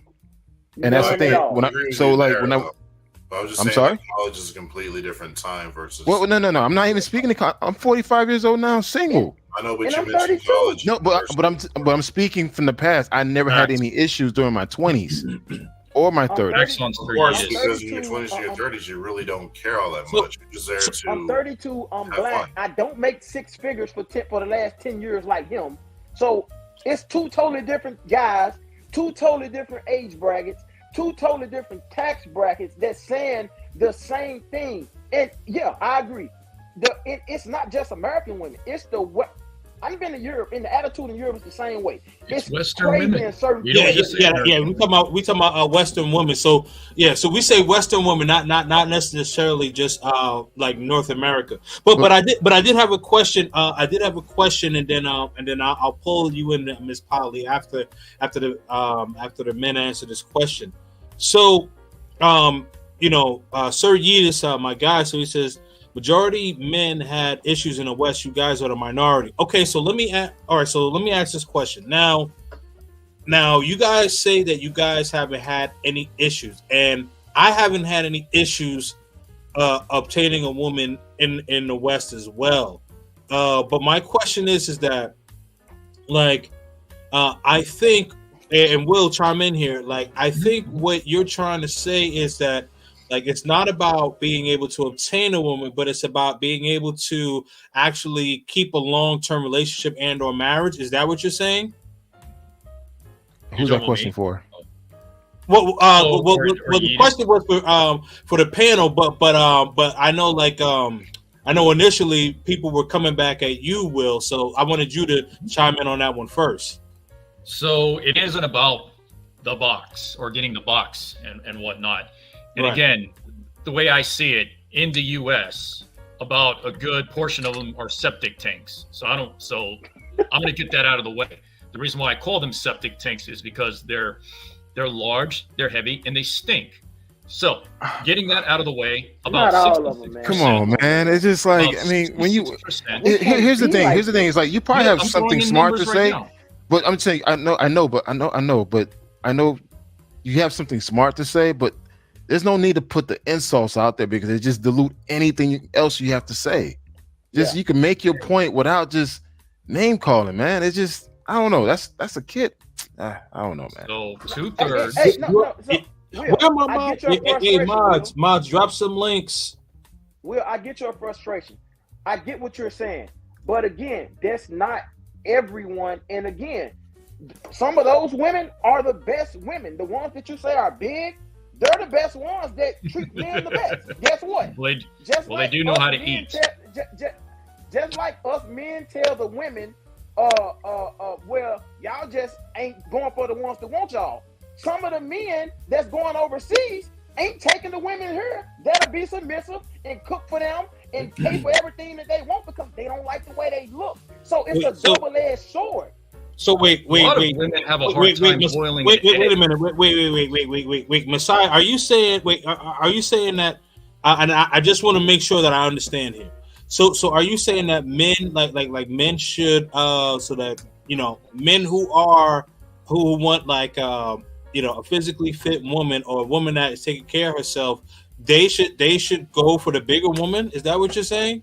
I'm saying he should find the woman that he wants. And if he ain't got the game to get her, if he ain't in the tax bracket to get her, if he ain't got his stuff together enough to get her, he need to fix his shit. Okay, all right, yeah, and that's understandable. That's I said that earlier. If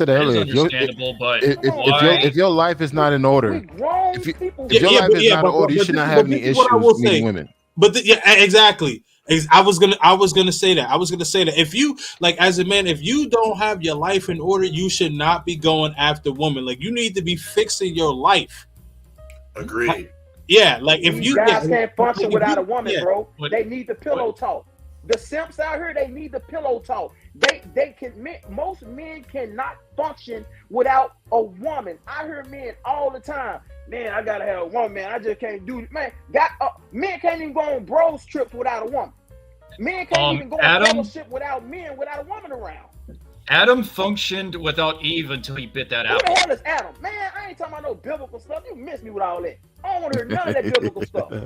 I'm talking about stuff that be broke down with concrete facts. I mean, look, man, as a young man, you should be focusing on you. You should be focused on you getting your life together, getting your money up, get your body game up. Like, 100%. Just become a better version of yourself. You trying to find a wife overseas in your 20s is just stupid. Try to get your life together first. So guess what? When you're in your 30s and 40s and you got the money, you could go wherever you want without an issue. Like right now, I could book a plane ticket and I'm gone. As long as my boy's okay, I'm gone.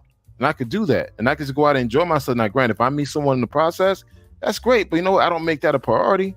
But at the same time, if you stay in the gym, you making money, though, you could go out and meet quality people. You don't have to be limited to your city block. I mean, that's just me. I mean, no, that's everyone in the space.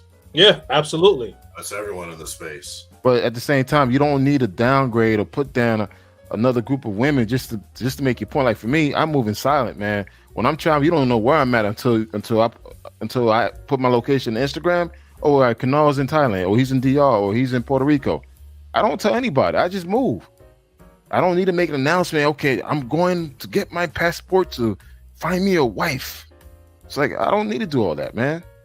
Don't make any sense. Just passport bro content creator who actually says that, but okay. I mean, don't take it literally. I'm trying to give you the benefit of the doubt, man. It's just like, look, man, don't take it literally. I'm just saying a lot of guys are promoting the wrong things via passport bros.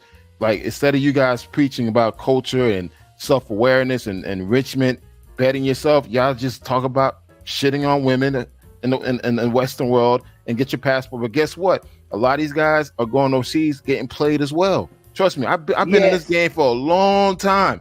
I've seen some of the games that these girls are playing on these dudes that's coming from the States, that's coming from Europe. I know, man. Look, I got stories, man. I got too many stories, man. Well, That's all I Europe, gotta say. I wouldn't recommend anyone going to Europe. It's pretty No, much I said not much no. different. Well, hold No, on. I said you have guys coming from the States and from Europe going to these countries, these other countries, meeting these women, and these women are running game on them. But you got guys buying them houses, cars, and everything. Guess what? Once you get on the plane, she's fucking her boyfriend. Or she's fucking her man. It's a simp move. It's not a simp move. I go in on overseas simps too. Hold on. Shine Shoulders is one of them, and the other one is Gio. They're both simps. Okay. All right. So not every country in Europe is England. Let's just get that out of the way. Yeah. And then what? And then you know what I've always said, Kings, right? You can't spell cuck without the U and the K. What's that mean? Cuck without UK, United Kingdom. All right. So okay. My pushback for that is this: you can definitely find traditional women in Europe, especially along the Mediterranean. They're all. But guys, you can also find traditional women here within the United States as well. I agree. And that's my whole point. That's my whole point. They here. You can find a traditional woman everywhere, but you also can find a feminist everywhere. It doesn't matter. At the end of the day, what type of women are you attracting? If you're attracting the same type of bullshit, then more than likely it's you. That's it. 100%. Same issue with women. If a woman continue to attract number dirtbag dudes, look, it's you. You are the problem. Same goes for the guy. If you're constantly dating women that's playing you and is using you and everything else, then it's you. No, I agree. I heard of that expression. You're tight. Hold on a minute. Hold on. So Miss Polly. Sorry, I've been trying to put you in the conversation.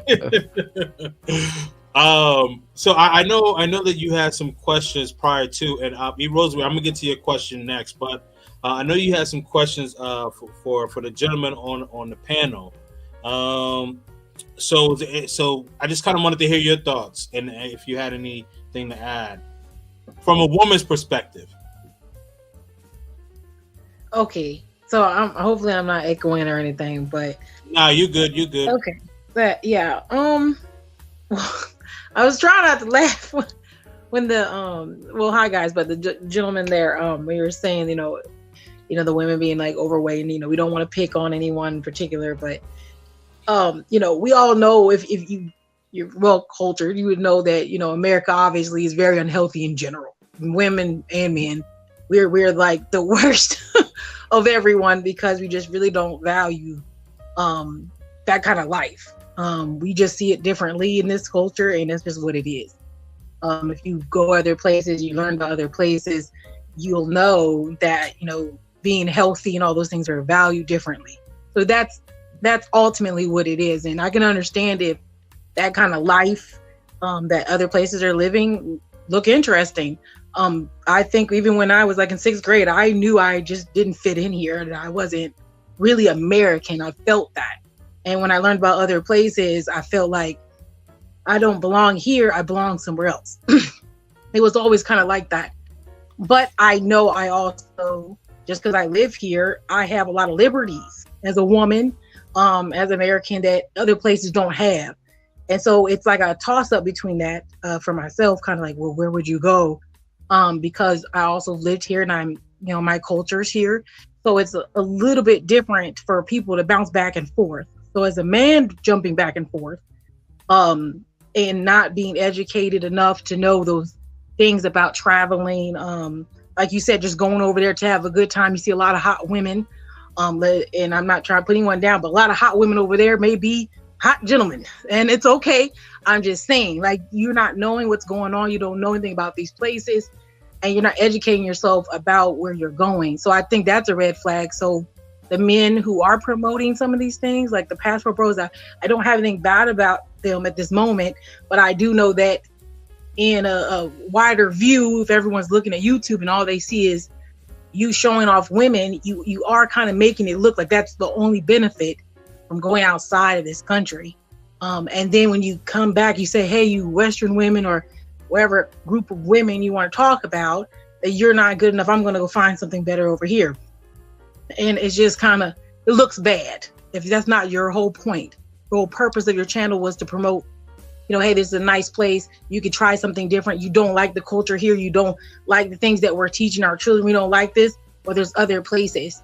So I think you should be careful when you're, you know, promoting to the youth, and I mean that as 20-year-olds, to other 20-year-olds, what's out there. You set yourself up for foolishness in that aspect of that. And then I agree, if you don't like women, we're Western, yeah, look other places. You don't have to have a Western woman. I mean, obviously, you could find someone outside of that, but I don't think you should make it seem like all Western women are horrible.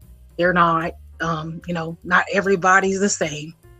That's how I kind of see it, but I kind of jumped in the middle. I was late to the conversation, so I really don't know the main topic, but that's all I have to say for now.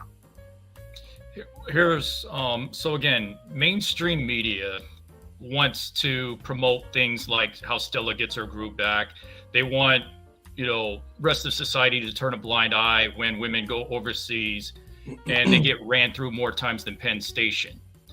But, you know, when a guy wants to go and do his thing, you know, and then promotes it, you know why it got promoted? Because it was right after when Kevin Samuels passed.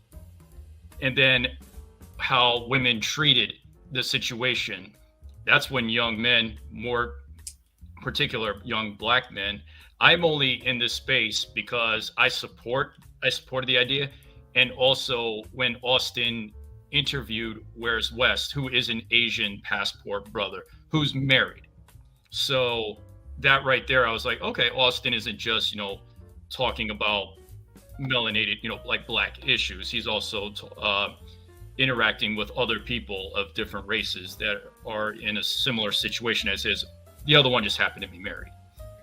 So that's one of the reasons why I was in it. Plus, I'm also the guy who called into a certain someone's show.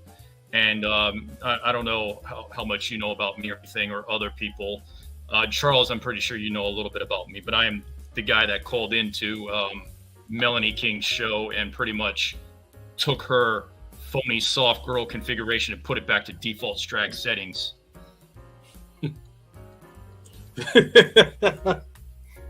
That is true. That is true. That did happen. Charles, I know you said that you have to go. Do you have a question for Miss Polly or anybody before you take off? Yeah, I actually got one, and I know you don't speak for all black women out there, but I'm gonna just ask this question. Whenever black women in the United States say, "We don't care where you go, just get out of the country, do whatever you got to do, just leave black women out of your mouth," why do black women feel like, black women in the United States, I should say, feel like that they're above accountability, they're above responsibility, and they feel like they can do whatever they want and they got free reign? I'll be just real honest, because I think it's just an entitlement. Women in the United States, and it's just Western women, we'll just put it all out there for all women in general. I think what happens is women have had a lot of liberties, and we know now they're gaining a lot more and a lot of freedoms. And I even see it with my own children who are males, where they go to school and they're like, why can this girl talk to me this way, but I'm not allowed to defend myself? And so I've been in those spaces too. And I think this conversation is like that. They felt threatened. Women have been, or black women, or whatever, have felt threatened to some degree because of the comments that were made. And that's the response. You can get out. And just because it's a response doesn't mean it's the correct response. And when you have a set group of women feeling very violated, you have this lashing out, and then no one really wants to, you're right, like, it's to say, hey, we know you feel offended, you can say you feel offended, but you know, in the same place, you know, do it like the correct way. Stop pushing everyone away and saying it's not an issue, and anybody who stands up against you, they're horribly wrong. You don't have to have the same opinions. That does not how this works. So I do feel that. I do feel that women sometimes have liberties to get out of line, and that's just being real, just being over the top, and there's no real there's no restriction to it. You know, you're not supposed to hit girls, you're not supposed to talk to them bad. And this is kind of back down to being back very, very traditional. You're not supposed to treat, they're so soft, all that. But in the same, you can't be soft and hard. You can't be a gangster and a gentle butterfly. So if you can take it, if you can give it out, you got to take it too. And that's like you said, self-reflect. If you see that you're this kind of person with a strong attitude, and then someone comes and pushes you down and puts you in your place, and then you're like, oh, I'm hurt. They hurt my feelings. It doesn't look right. You can't play the victim and be punching people. It doesn't work like that. So I do think there is some stuff that's not right, needs to be corrected. Do I know the answer how? No, but I definitely do think there is some unequal place, right now with this going on. I do see that, but I don't have the answer to how we can fix it, but I do know that there is an issue with that. Definitely. So I'm one of the few people in this space that will give flowers to someone like a Courtney Michelle. I see what she does. Again, it's not really my place to talk about it, but I do appreciate the effort and everything. Where I see her going the wrong way about it is that, again, she's given the message to women who are already, getting past their fertility rate. Once they start to hit over 30, their value, again, it's their value is no longer at the brand new market sale retail price. It's now become certified pre-owned with multiple different owners. So the thing is that what she should be focusing on, but again, props to her, because I see how she moved behind the scenes, or at least what I hear. And she seems genuine, unlike that one noodle king that I talked about. And the thing is, but I truly believe, and again, not my place to say, but it's just an opinion, she should be focusing on women that are like in their prime fertile years, where it's not too late for them to find the man that, the high value man, whatever that is these days. So I want to know, when did the conversation of the passport bros shift to Black women thinking that this was about them? How did this passport bro movement become about solely Black women? That blows my mind. The movie Frustrated with Al Grease, from what I saw, was the earliest I can't indication. figure that shit out to save my life, because nobody, not one guy in this place that singularly called out Black women. It's women in the Western part of the world, and Black women have made it their business to counsel the passport bros. It makes no sense to me. So I don't get it. Guys, Austin never mentioned the word Black I really women gotta in his go. lives. So everyone have a good night. Kings, I'll talk to you in private. Good nice seeing you, meeting Charles. everyone. Will, good night. Black Men Travels, good night. Bachelor, good yeah, night. man. Salute. Thank Good you night, for bro. popping on. All right, good night, everyone. All right. Again, so what I understand, Austin, he's the one that's getting the attention from that passport bro movement, because it was like after Kevin Samuels passed, you got this new guy coming in who's in his early 20s, which is pretty rare for someone that's overseas, or at least promoting something that's overseas. Because other people that are doing it, no disrespect, but they're either in their late 30s, early 40s, or probably pretty close to getting a pension.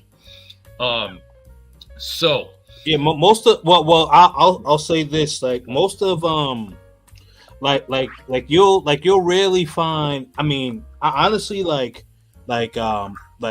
Austin, Messiah, even myself are in the younger like, guys that are traveling. Most of the guys that are traveling are like, typically like 40 plus. You won't find someone, I think Messiah, I think you said you were 31, 32. Yep. Yeah, so like, I mean, well, I've been traveling. I mean, I've had my passport since I was 3. Sorry, guys, I had to calm down. It's like 125 here. So, but yeah, so I've been traveling since I was 3. But like most of the people in the groups, they're they're already like well established men, like in their in their 40s or 50s or whatever. That's typically the bulk of it. So yeah, I agree with you, Will. When you see like a young 21, 22, 23-year-old guy, and then also the movie Frustrated with Al Grease, so you have all of that coming out in succession. After the passing of Kevin Samuels, like a lot of brothers were posting online like, you know what, we're done, we're getting our passports, like we're out of here. And so basically like everything just kind of erupted at that time. And it's like really like, so you look at Austin and like a woman is gonna look at him and like think like, why, like how could a guy like him have any issues obtaining a woman, and he's saying it's that bad? Like, wow, what's the problem? So all of these things in conjunction has really ignited the flame, and I don't agree with all of it. Now there are some guys that do try to like demeanor black women, but I would say that most of the pushback has really been from the woman. That's what I was trying to convey in that, in the first hour of my first hour and a half of my my live stream. If you don't mind, okay. So that was a long-winded answer, my bad, but I just wanted you to understand where I was coming from, bro. I was gonna say something about that because me myself, the kind of conversation that I've heard, because I'm not just black, I'm mixed. So sometimes, I can kind of travel between and kind of, hear the conversation a little bit differently. Not saying I just hear it differently. But for the black women who are feeling attacked, I don't think it's necessarily the particular groups of the passport bros. I think, yes, they've put some information out there that's they're just trying to share. But then I think it's below that, where it's, you're hitting a lot of people reposting things. You have a lot of black males posting things about, well, we're just tired of these women. And it's maybe not on YouTube, people who have a lot more voice. It's the people that they're touching with their message, even if they're interpreting it incorrectly, and then they're passing it down. And then there's this battle between usually American women. I'm going to say American black women versus like everyone else. And there has always been this topic where black women are always kind of upset if they see a black man with a white woman. You hear that a lot, like, well, why can he just find a black woman who was like that? Do I know the reason? No. I think it's fair? No. I just know you hear that conversation a lot around, black American women. And then now it's turned from, we're worried about our own American white women and black women. Now it's, we're black women in America versus everyone else, even African women versus everyone else. And that's the kind of conversation as women you hear. As a black American woman, you'll hear that kind of conversation. And I think they don't think they're as lovely or special as these other places. And they're like, no one else seems to talk about black American women the same way they're talking about these other women. You know what? I'm just saying that I think that's the kind of conversation that takes place. Can I chime in? Absolutely. Hold on, but before we do that, I completely forgot my man Tobias, the traveler, is in the building, man. What's going on? Hey, was it Tobias? Yo, what's going on, everybody? What's going on, Kano? What's going on, Kings and Dreams? Will. Sorry, I'm like half asleep here, man. What's up, though?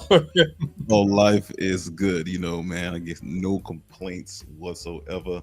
Just sitting back. I wish I lived on the West Coast, man, because it's only 10:30 for y'all, man. Yeah. I still got to be up tomorrow, but I'm not gonna be up till 1:25. Thank you for being up so late and hosting. Really appreciate that.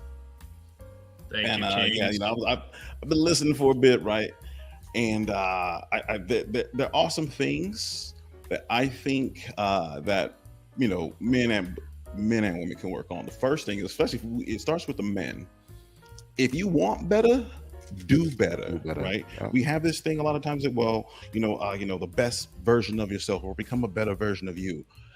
Can you actually define what that is for someone so they can actually understand it, because I don't think a lot of people even understand what that means and how you get there. What's the strategy? What's that person's goal? And then for brothers that are just out there running around the world having fun, that's cool, right? But we do not have to we don't have to over-sex, we don't have to put things of adult nature on the internet. Sure, women are out there doing their thing too, but they don't put it out there like men do. It's a very, very different thing. You're like, oh well, she went to Jamaica for a girls trip. Okay, well, we already know what that's for. So but you don't see them online. I know a few women in different women's groups on Facebook. They have their conversations, but they're not, oh look, I ended up catching up with Winston Longshanks, right? But they're not about to show like a whole bunch of photos of this person, right, of that man. Or if they do, it's going to be a classy photo. It's not. Oh, and they not paying for Winston, right? That's right now. If a brother is, he doing his thing, cool. But the chicks, when they go to Jamaica, wherever they, Grenada, wherever they choose to go, they're not coming about their pockets. But like I said, men, if you get better, right, and it's not just the money, right? You must be financially fit, physically fit, emotionally fit, right? Mentally fit.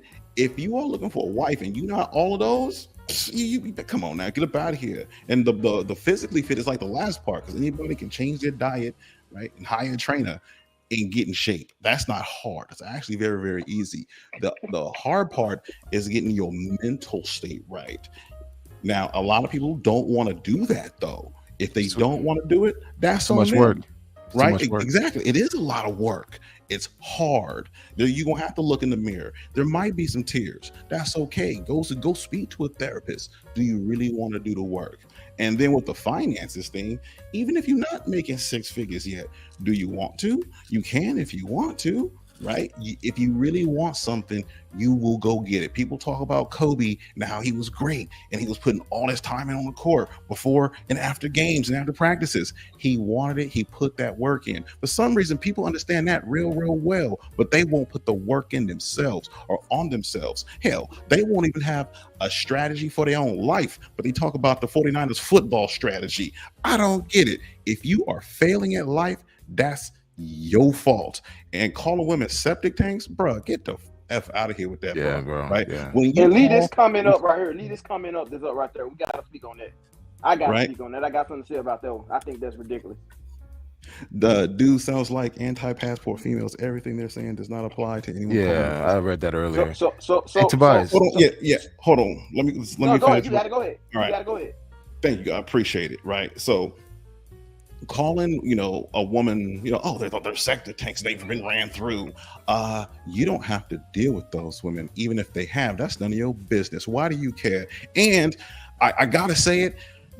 It bothers me that you are an outsider and you are speaking on predominantly Black issues.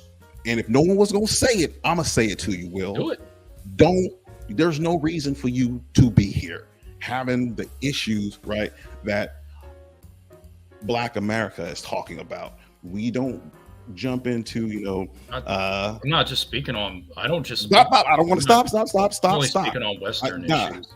Hey, Passport Bros is primarily a Black American male thing. Right. Everyone here is going to agree with that. No, hold on. Right? Hold on. It's primarily, let him say. Let him say. Yes, it's primarily let's Black get the whole American. thing going. Let's do it. Hotep, back up, dog. You don't know what you're talking about, right? That's why you don't have your own channel, because you might All right, listen. I don't plan on having my own channel because I got too many motherfuckers who want to come at. Whoa! Hey, listen. Come at me, my job, and dox me my job. Don't disrespect women. Yo, check. Listen. If this conversation won't be productive, I'll shut this whole thing down. I'm tired anyway. It'll be productive. Let's you know what I mean? Let's talk about this question at hand right now. Hold on. Wait. Messiah, wait. You wait. Okay, hold on. Will, hold on. Tobias, you were saying something. Bring it. And then Will, you speak, and then I'll speak, and then Messiah, you go ahead. Bring it. Okay. As I was saying, calling women, harsh names is not going to solve any problem. You will lose all credibility if you had any by being or using derogatory terms just because it makes you feel good, right? That's what that is. Something, because I know, look, almost every man has been hurt, been rejected, and you had that pain inside. Okay, how are you going to deal with it? Because it's happened, it's happening, it's a common event. What are you going to do about it? Lashing out, which is what you were doing, it makes you look weak, dog. I gotta say, you look extremely weak, and no one else has called you out on it. I've heard it a few times. Like, maybe okay. I gotta say people that try something. to call me out on it, and I burned them hotter than fish grease. So I'm not so whatever. but you have accomplished nothing. You have no power. You have no resources. You have no say anywhere. You burned somebody. No, you didn't. You know how you burn somebody? You have to repeat it. No one else is repeating what you said. You are. You didn't burn anything. If you did, you'd have you would have articles, right, written about what you said. Back up. Yeah. So hold on a minute. Hold on. Okay. So I just kind of want to go back to bias to when you said passport bros. Bring the shit. You said passport bros is predominantly black, right? Absolutely. So I disagree with that, and I mentioned this earlier in my stream. So the term passport bro was actually supposed to be Western men of all races and ethnicities that are traveling overseas. Initially, hold on. Black Man Travels and Miss Polly, you guys can calm down. It's all good. Yeah, but what I was gonna say was I'm not calming down. Oh yeah, back to what I was saying. Right? He can look me in my eye. I ain't calming down. Oh, Will, you can calm down too, bro. I ain't calming down. You know what? Look. I'm gonna say this. I do agree with Tobias. One thing I noticed about this whole movement, I see a lot of guys. I see a lot of hurt men traveling. Correct. A lot. I've met them in Asia. I met them in South America. I met them in the Caribbean. I met them in Central America and Africa. These are American dudes traveling hurt and angry, and it's just like, and that's why I said in the beginning, what are you doing to better yourself? Are you seeking help? Are you seeking therapy? Because again, you have a lot of jaded dudes with passport traveling, still pissed off. They could be in an island with nothing but beautiful women. They're still complaining about what's going on back home in the States. So it's just like everything what Tobias is saying is true. It's just like you have a lot of guys just angry, just want to just berate and just talk shit about women from within the United States or Western world, then want to travel. But then again, you still carrying that same anger to these countries. And guess what? These women in these other countries, they could sense that. I can sense that. When I meet a guy that seems angry and then he jaded, dude, I distance myself away from him. You know what? Thanks for the drink. Catch you next time. Trust me, if I see you, you go left, I'm gonna go right. It is what it is. There are tons of men traveling right now as we speak, just angry, based on their past relationship, mama issue, daddy issues, child support issues, and they just traveling just angry. And trust me, any true veteran will tell you there's a lot of brothers out there who are traveled hurt, and they're not doing whatever they need to actually better themselves. Hence why they're in the current situation that they're in. Correct. Like now, K and D, real quick, right? So if this, we all of us, right? We know we got access to different passport bro groups. Just say on Facebook, because we all in there. Now, when you look at the majority of the members, they look like you and me, or just lighter shades. You don't see very many white men. White men have not been a part of the manosphere since like 2015, 2016. Before that, it was only the white manosphere, right? Most of these cats is new. They're right. White men ain't aligning themselves with passport bros. Asian men aren't aligning themselves in numbers like that with passport bros. They just travel. Yeah. They just travel. That's it. So the label. I mean, you still have the manosphere. It has split because you still got like the Rolo Tomasis. You got You know he old. People ain't paying attention. Well, he has his he has his listeners, but the eyes aren't they got some younger ones coming out. But the eyes aren't on his channel, his viewers. The eyes are on us. Exactly. So I got you. I understand. I understand what you're saying. Yeah. That's what I. Yeah, I understand what you're saying. I will say this, like, Will is, and this is not necessarily me caping, but Will is definitely in support of the manosphere as a whole. He's been a big supporter of Austin and a supporter of mine. So, but I do understand where you're coming from. Like, sometimes we will not be giving him an honorary black card like Bill Clinton. Okay. He's saying it makes it so what Tobias is saying is that because it's a predominantly the people that are coming at the Passport Bros are mostly black women. So when he say things like septic tank, when he say things calling these women names, it makes it seem like a person that is not a black man of our nature talking about our women. That's where he's coming from. I get it, but he wasn't talking and Will, about. You may not be doing it, Will. That may not be your intent. But to a black man listening to what's going on, that's what it sounds like. Yeah, I always just say Western. I don't.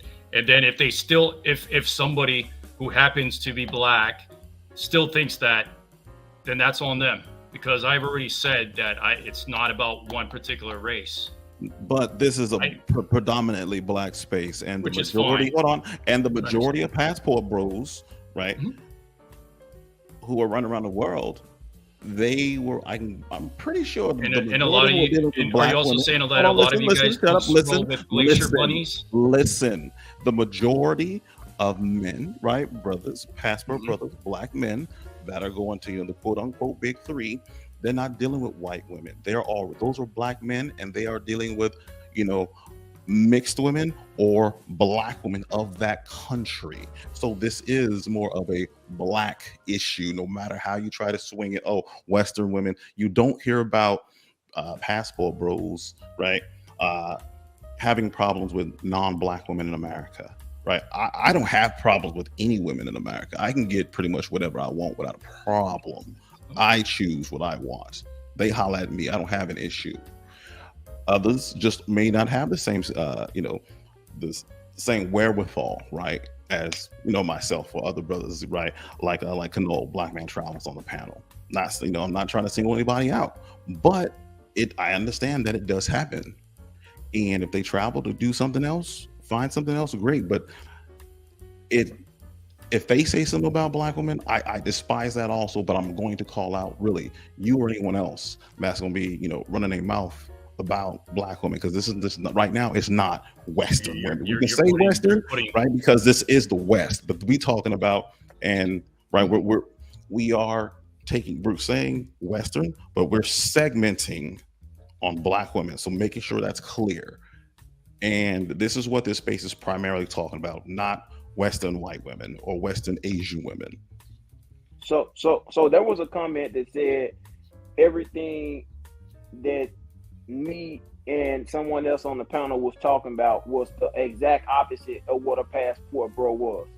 So, because two men are on here talking about confidence, are talking about being self-sufficient, are talking about being responsible, are talking about having their things together, are talking about not having problems with women, not dealing with depression.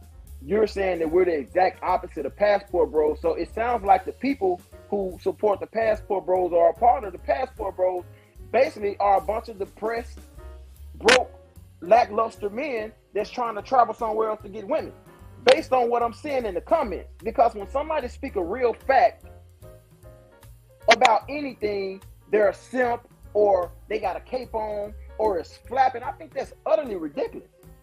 As somebody who travels, somebody who I travel to have fun. I ain't even one of them guys, I'm trying to find a wife and do all this crap like most guys are doing. I ain't even one of them guys. I'm out here having fun. I see something I like, I take it, I go for it. That's what I do. I'm one of them guys, a straight shooter. But every time you hear somebody defending the passport bros, it don't matter. I'm as neutral as ever. I had never heard of a red pill or blue pill till about a month and a half ago. I ain't know nothing about no manosphere. I don't know nothing about none of that. All I know is I jump in on the conversation, what I'm hearing, and I'm just completely non-biased about what I'm saying. I don't take no sides. And when I'm looking at the comments, it's like people like, oh man, Kate's on, and oh, it's flapping, and that's complete opposite what a passport bro represent. What the hell do a passport bro represent then? If it ain't what I'm talking about, traveling, seeing culture, experiences in life. That's not passport bros, man. For me, that's not passport bros, man. Passport bros is not even a group. So based on what I'm seeing from videos of guys posting videos, it's a bunch of guys that can't control women in the West or can't get women to act like they want them to act in the West and going somewhere else. Okay. You're getting close to it. Like I said, I don't. Like I said, I had to make a a short a couple days ago. Hold on, really quickly, because I want to transition into like some of the comments because I'm about to close up shop here. And Gail had a question. Why does everyone think black men are stupid? They don't think we're stupid. I don't know where she got that from. Yeah, no. Okay, hold on. I'm trying to cherry pick here. Black spaces. I'm not sure what the green vegan meant by that one. Can people who are going to ask questions ask complete questions? It's okay to make comparisons. People only have a problem because men do it. Maya Angelou literally slandered black men on TV. Okay. This Cortez Smith. I even go after. I'm not gonna rationalize, but I go after John Anthony Loop style too. That dude's a punk. Hold on. When you're pretty, make six figures, own property, and travel, you have choices and don't need struggle love. I agree. True. I totally agree. I don't want struggle love shit.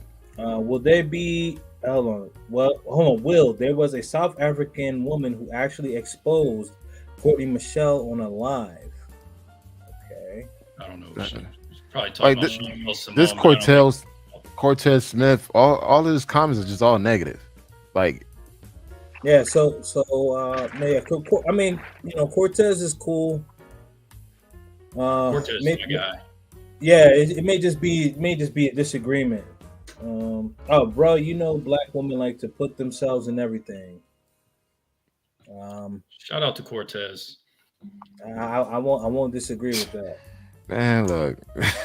I mean, listen. I'm behaving in your show, man. I would.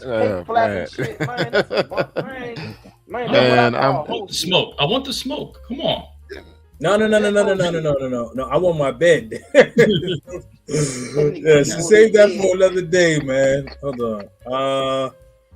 A foreign woman who is more traditional in values, small in stature, and has natural beauty in a country that doesn't hate you will always be a better option for black men.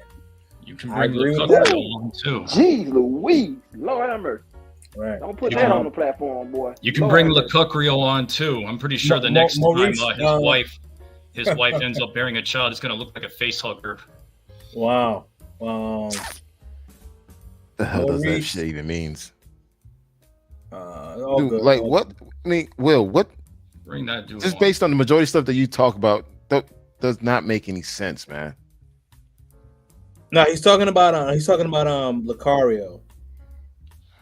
Mr. Lucario, he's a dating coach, and apparently he's in an open marriage, and so he was just. Oh, okay. So this is another discussion then. Yeah. He was just making a snide comment. It's all good though. I swear people were complaining about the $1.50 gas prices. That's a fact. Okay, sorry. I'm trying to.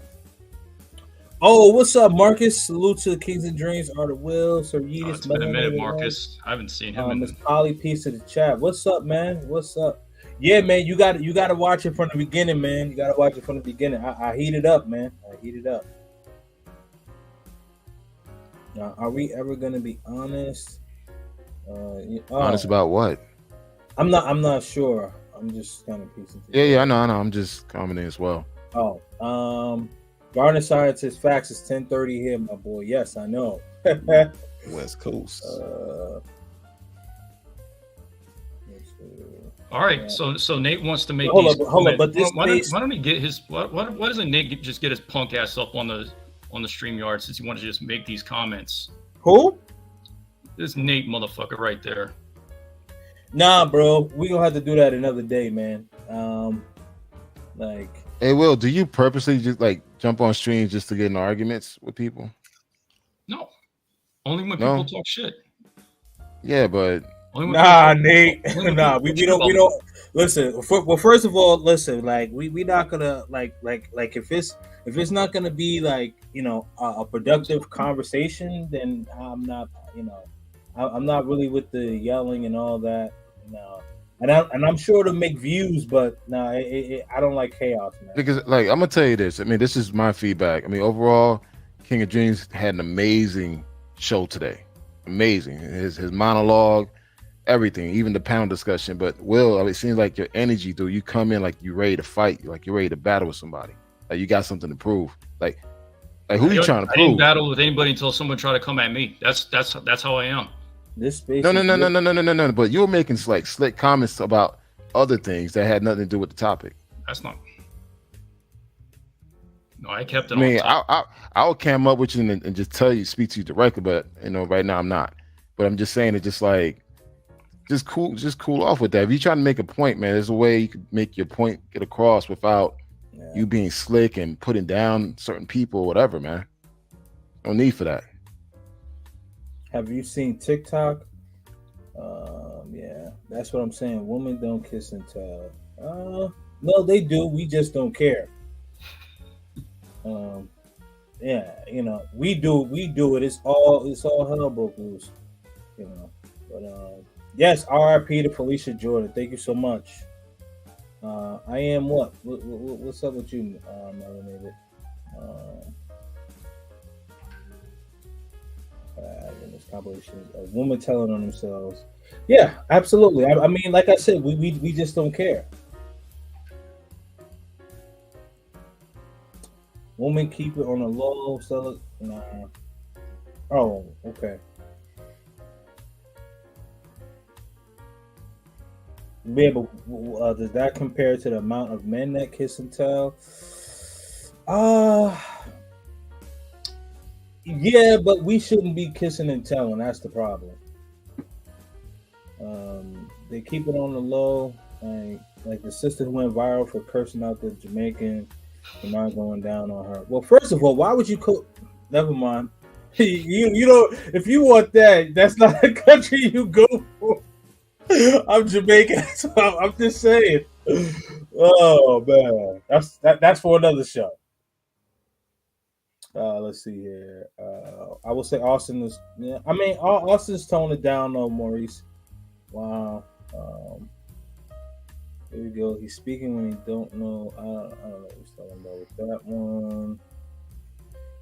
My man E Rosary, definitely shout out to him. Subscribe to his channel. All right, let's see.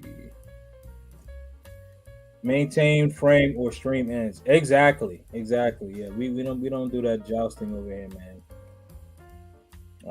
It's called joking. Nobody's lashing out. Okay. All right. So Cortez seemed like he was just kind of just messing with y'all. I'm always for men self-improving. I guess shouldn't be. Yeah. Well, Gail, I wanted you to be in the conversation, and then it got a little testy. But Gail, I'll reach out to you for another conversation.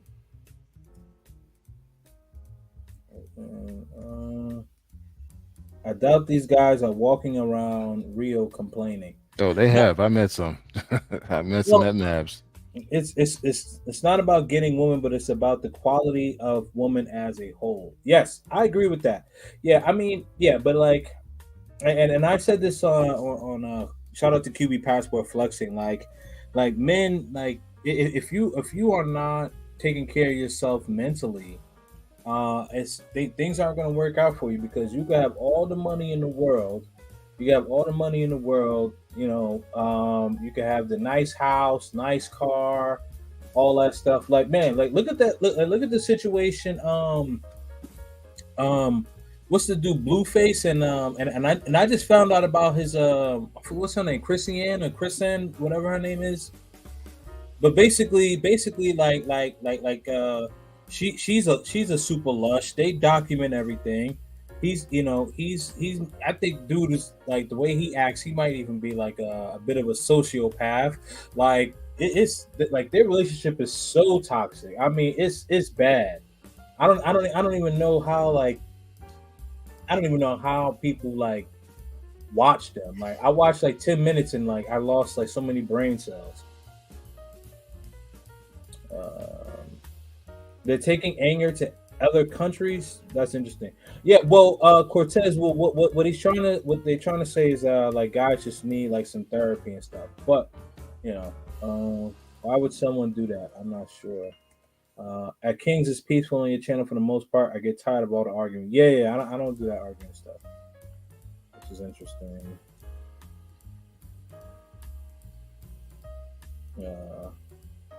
Better Bachelor, Purple Pill. I'm not sure what we're talking about. Definitely make sure you guys subscribe to Black Man's channel. Subscribe to Miss Polly's channel. Yeah. And subscribe to Tobias, the Traveler's channel. Oh, okay. This dude comes with, okay, yeah, he's talking about that stuff. Hey, overall, it was a great show, man. It's going on 3 hours, bro. But I mean, 4 hours. 4. Shit, oh, yeah. Wait, hold on. We got one. Actually, Asian women are the most desired group by any race of man. So if anyone should be in this conversation, it's Will. Most passport bros are going to Asian countries. No, they're not. No, That's they're not. bullshit. They're No, going to they're Latin not. countries. No, They're going to Latin countries. Get that they're straight. only going to one, and for the most part, right? Whoa, one at a time. All right. Hey, Tobias, you go. Now go. I need to correct this one. I got experience on this. Go ahead. For real. So for the most part, we already know. The facts of that. The facts. Keep in mind, Gail's a lady. She's a wife. Yeah. You had like two. You had two bulls in the China shop. I mean, we're just here to correct her. I mean, we're just correcting her. That's all. I'm just trying to make light of everything. You know. Yeah, that's all good. No, hey, look, King of Jews. Like overall, this has been an awesome podcast today. Great topic, great guest. Overall, no one's not arguing. We just stating our points. We may not agree on everything, but hey, we show the respect. All we're gonna do, what Tobias and I are gonna do, we're just gonna correct this young lady and tell her the real truth. That's all. Tobias, go ahead. You're on the floor. Thanks, sir. So most passport bros are not going to Asian countries like that. They're not going any other places, primarily outside of what's referred to as the big three: Brazil, Colombia, Dominican Republic. Now, some do go to the Philippines, some do go to Thailand, but they're not going to actually see Thailand. I spent a lot of time there, and they go to one city primarily, which is Pattaya, which is a red light district city. So they're not going and seeing the country, the kingdom, the beauty, right, of the kingdom of Thailand. Like I said, I've been going there since 2004, right? That's where my ex-wife is from. She was born there, raised here. I speak the language pretty well. I know the culture probably better than cats who are still living there currently, since I was married into it. And as for Latin America, I'll let Canole, Black Man Travels, I'll let him handle that. Yeah, definitely. Now, most black men, I'm speaking for black men. I'm not speaking for any other race. Hold on. Before you continue, all right. So it was clarified. Gail was talking about the content creators, not just men in general. But even content creators influence the men, though. Yeah, but majority of content creators are in Latin America. Only a few are going to Asia, and if they're going to Asia, they're going mainly to Thailand. But really, due to the fact that Latin America is close to the United States, most American men travel to Latin America and the Caribbean. So that's why you get more of the passport bros going to these countries out here on this hemisphere versus traveling all the way. I think it might be a bit more even now. Because I don't think so. I mean, even now, like you can only name a few out in Asia, but the majority of, especially the newcomers, they're all in Colombia, Brazil, DR, the Dominican Republic. They got tons of Dominican Republic, Panama, Costa Rica, because the fact that it's close. I mean, a trip from Miami to Colombia is like 2.5 hours. DR is 2 hours. Brazil is 6 hours. So really, most guys don't have the time and bandwidth to go to the other side of the world of Thailand. Most guys don't. That's fair. So I mean, hence that's why Central America as well as South America and the Caribbean, majority of Americans only travel towards that region. Going to Europe, you got to plan time, take a lot of time off to go to Europe. So imagine going to Thailand. Like if you go to Thailand, 18-hour flight. Speaking of Thailand, man, my Unc Tailor-Made Dreams is in the building. Yeah, man. Salute to my Unc Tailor-Made Dreams, man. Thank you for pulling up, Unc. I appreciate you. Man. Thank you, man. Salute. Man, whenever you get a chance, watch the stream from the beginning. Hold on. All right. He said, I'm in Pattaya. That's BS. There's hell a lot of brothers here now. Yeah, okay. Hey, all right. Can I respond to him? All right. I was in Pattaya, right? Yeah. I was Pattaya. I was there. Yeah. When I was there, I was there for 3 days. Yeah, it was crap load of brothers there. But guess what? When I went back to Bangkok, I didn't see too many brothers. When I went to Chiang Mai, I didn't see no brothers. When I went to Chiang Rai, I was the only black person up there. Only black person up there. Then when I went down to Phuket, I saw a few brothers. Now until I went back to Pattaya to meet up with some guys, it was shitload of black men there. But once you leave Pattaya, dude, black men don't go anywhere outside of that city. Everyone goes strictly to Pattaya. Once you get to Bangkok, you see few. Once you go up northern Thailand, Chiang Mai, Chiang Rai, there's no black men out there. And that's a fact because I was there. I live here and got boots on the ground. There's a lot of that's in Pattaya. That's that one city. But throughout the kingdom of Thailand, it's pretty close to zero. This is the fact. And it always has been that way. Like I said, I moved there in 2004 and was there from 04 to 07. Wasn't no black people there, right? There were a few Africans, but there weren't very many black Americans there. I mean, there's more Africans in Bangkok than I met more Africans in Bangkok than I met African Americans. I met 2 African Americans from Texas, and they were DJs at a club. But besides that, I didn't meet too many African Americans until I went to Pattaya. When I went there, there's shitload of them there. But once you leave Pattaya and go to other areas, you're not gonna see too many of them. It is what it is. You see more Africans, blacks, like black Africans in other regions in Thailand. But I didn't see any in Chiang Mai and Chiang Rai. And you won't. You might say you'll see like a couple tourists, right? But I mean, black Americans aren't posting up, right? Sorry, Gail. Areas of Thailand, they're just not. And I mean, you choose where you want to be. Okay, go ahead. You chilling out in Pattaya, go for it. Do your thing. But that's the only place where you will see, black American men. You will not see them in Ayutthaya. You won't see them out in northeast Thailand, which is the areas called Isan, Pibung, called Kan, all these other cities. You will not see black folks. And that's okay. Like, hey, do your thing. I'm not throwing shade at anybody for where they want to go, but I'm saying you won't catch them any other place. The genie's out the bottle. Pandora's box has been opened. The Ghostbusters containment unit has been shut down. This is the new future. Well, you know what? We're entering a recession. A lot of tech jobs had mass layoff and more layoffs to come. That's going to affect the digital nomad because a lot of folks are going to lose their jobs while overseas. So I think travel is going to take a hit the next coming year because right now we're entering a recession and more layoffs coming soon based on what the data is showing right now. Yeah, no, I mean definitely. There's going to be a lot more layoffs.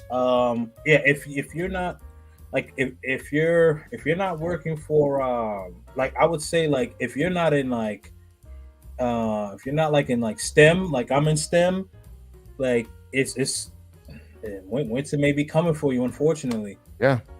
Oh no, I was shocked when I saw some woman in what's TCI? What's TCI? This summer on dates with local men. I have not traveled abroad for that. I love beach trips, and most of the time my son goes with me. Yeah, but Melanie, yeah, that's not a girls trip though. You know what I mean? We talking about like girls, like all of y'all hanging out and stuff. What's TCI though? Yeah, I'm curious to know what TCI Yeah, means. what's TCI? I was about to say her real name. My bad. I didn't want to say her real name. Well, let's see. That's the last comment. Hold on. Chile. Oh, Turks and Caicos. Okay. Oh, Turks and Caicos. Okay. All right. Yeah. Chile or child? That's what you want to say. Child. Sisters. Child. The whole family full of them. STEM bros. Yes, absolutely. Absolutely. Exactly. Absolutely. Technology. Absolutely. That's my field. I'm in the STEM as well. Yep. Yep. Okay. All right. So, hold on. I know I'm late on this, but let's stop using young as an excuse for reason people to do dumb stuff. They learn from their mistakes. A wise man learns from their mistakes. Yeah, I mean, listen, I held Austin's feet to the fire earlier. I said that he's a young adult. I didn't say that he was like young, like inexperienced. But like, if you when you're 23 years old, like you're not the same way that you were. You know what I mean? Like I'm about to be 38 in exactly 2 weeks. Like I don't think the same at all. I don't think the same. I don't think the same when I was 30.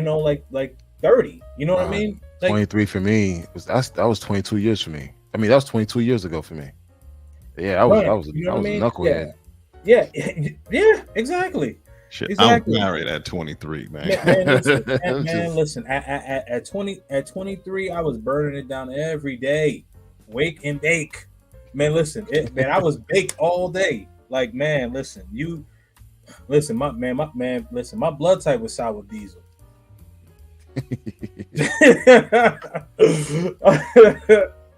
You know what I mean? Just right. Everyone matures. Exactly, brother. Exactly. IT bros about to take a hit. No, I don't think so, man. I don't think so. No, a lot of us. You know what? Hold on. I'm about to close up shop anyway. So hold on. I was just gonna say about the IT bros real quick. Those who might have H-1B visas or who are internationals, they going to take a hit first. Yes. If you are not a U.S. citizen, just like when because Google just laid off 6% or 12,000, 18,000. Yeah, and the majority of those people who were hit were H-1B visa holders. So those aren't American citizens. Those are folks who got sponsored. They got cut. But for if you're a developer or you're a product manager, project manager, UX, UI, something like that, you're good. Yeah, you're good. But also, too, guys, I want to chime into what he said. A lot of, if you're a contractor within the STEM, they're within your new contract, they're requesting that you're not allowed to work overseas. They'll put that in the non-disclosure contract. So if they find that you're overseas and the contract says that you're not allowed to work overseas, you're fired. I've known guys that got fired overseas because they try to be slick in a extra VPN to hide their address, and of course the asset has a tracking, so they can just track the computer. You could do the VPN. They just track the computer, and they notice that you're in Colombia having a good time. You know what? When you come back, don't worry about it. You're fired. Just send back the laptop. So guys, be careful. I've been in the digital nomad for over 10 years. So there's a lot of changes happening within digital nomad. Even though a lot of countries are granting a lot of visas, a lot of companies are not going to allow you to work overseas. You can work from home anywhere in the country within the United States. But I mean, unless you work for a foreign company, like a German company, where you could actually go to different places. But if you work for an American company, more than likely, you are not allowed to work overseas. You can work remotely anywhere within the United States, but not overseas. So be careful. Don't lose your job for just to say that, you work overseas. Okay, so I got you, man, and so what are your final thoughts about this conversation? Because I want you to close out, bro. Oh, me or? Yeah, you, because you said you got it. Yeah. All right. No, I think overall it was a great discussion, a much needed discussion. I'm glad that you took the time off to take care of your mental health and take care of some issues. But besides that, we all going to move differently. I mean, we all have our different take. What is a passport bro? I'm not a passport bro. However, I support what you guys are doing. All I just say, hey, there's a better way of doing it. Use some tact, be smart. Think long term. I understand it's a hot topic right now, and it's all over social media. But also, too, you wanted to have some type of substance behind it. Don't have someone else tell your own story, because right now someone else is telling your story, and they're projecting a negative perception of what you guys are doing. So that's it. Just move correctly. Women will always be there. Focus on your money. Focus on your grind, and travel for the experience. Trust me, the women's just icing on the cake. Say that. I don't have to say nothing else, man. He just took all my words. Thank you. All good, man. All good. Yeah, travel for the experience. If you're gonna do it, travel for the experiences. But stop lying about what you're traveling for, because a lot of guys out there they got them wolf tickets on sale right there, like that snake oil. Yeah, I got you. So your final thoughts, Tobias? Yeah, no, thanks for bringing me up. I didn't catch a lot of the show right earlier. You gotta watch from the beginning, man. Yeah, I definitely shall. I'm gonna watch it on like 1.5 speed so I can save some time. Hey, it's all good. It's all exactly. good. We're gonna get the watch hours and the watch hours. Actually, I'll watch it from my other account, so the ads come in too, because I pay for YouTube. But yeah, yeah. Thanks for bringing me up. I had to just drop my thoughts on some of the things that were said tonight. Singling out some folks, well, I had to. Like I said, I couldn't just. The black man, the man that I am, could not sit there and let someone else who's not of my, my, I won't say not my liking, not of my. Dude, just come on and say it. Don't beat around it, bro. Ethnic background, someone who isn't black. There you go. Is that clear enough for you? It is clear. Thank you. I couldn't let someone who was, a non-black person run their mouth about black women. And I know other brothers do. Okay, that's what they're gonna do, whatever. But yeah, I just couldn't allow you to do that and let it go unchecked. Everybody else who had questions, comments, sorry I couldn't read them. I can't see the chat right now. But again, thank you for bringing me up, K and D, and we'll definitely gonna have some conversations in the back channels for sure. And y'all have a good night. About me, probably. Oh no, not about you. No, we got other projects. That's weak shit, dog. Why are you even talking like that? That shows how weak you are. Oh, probably about me, dude. Stop. We're good, man. We're good. All right, Tobias. All right. Let's go with Miss Polly. Sorry, I know you've been quiet for a while. Hey, I was taking it in. Yeah, well, other than, thanks for having me up here. Really kind of just, taking a seat back and kind of absorbing kind of everyone's little, their views and comments. It's a little bit different to be around more male energy and having different views on it. So it was nice to kind of hear that, to kind of see where you guys come from in different positions on the subject. So yeah, that's why I kind of sat back. But I definitely will say, I do know there's people who are, going out of country for positive reasons, and it's people going out there to act a fool. And there's some people out here, obviously I'm not saying anybody's name or saying it was anybody in particular, but you gotta, even though you don't think you're hurting anyone when you're doing stuff, you can unintentionally do stuff to mess with others, and that can really get on people's skin to cause drama and all that good stuff. So I guess just try to keep it positive as possible, and just whatever life it is you're supposed to live, just live that. And that's all you can do. But yeah, it was nice to hear you guys. I'll go back and watch the show. Like I said, I jumped in like at the very end too. So I'll go back and watch it. And yeah, well, thanks for hearing me, you guys. And yeah, maybe another time I'll be back. Oh, absolutely, absolutely, definitely, we'll bring you back. Yeah. So Taylor May says, all the hate about Austin, what people don't know is that the brother is winning, more subscribers, more financial donations, more support. As Warren Buffett says, never waste a good tragedy. Woo! Man, Unc is spitting. That's facts though. That's facts. Like as I mentioned, Austin hit 40K earlier today. The locals in Brazil, DR, Thailand don't care about the BS on YouTube. They have other things to think about. Well, Brazil is a very big country, so you're probably right about that one. Yeah. So,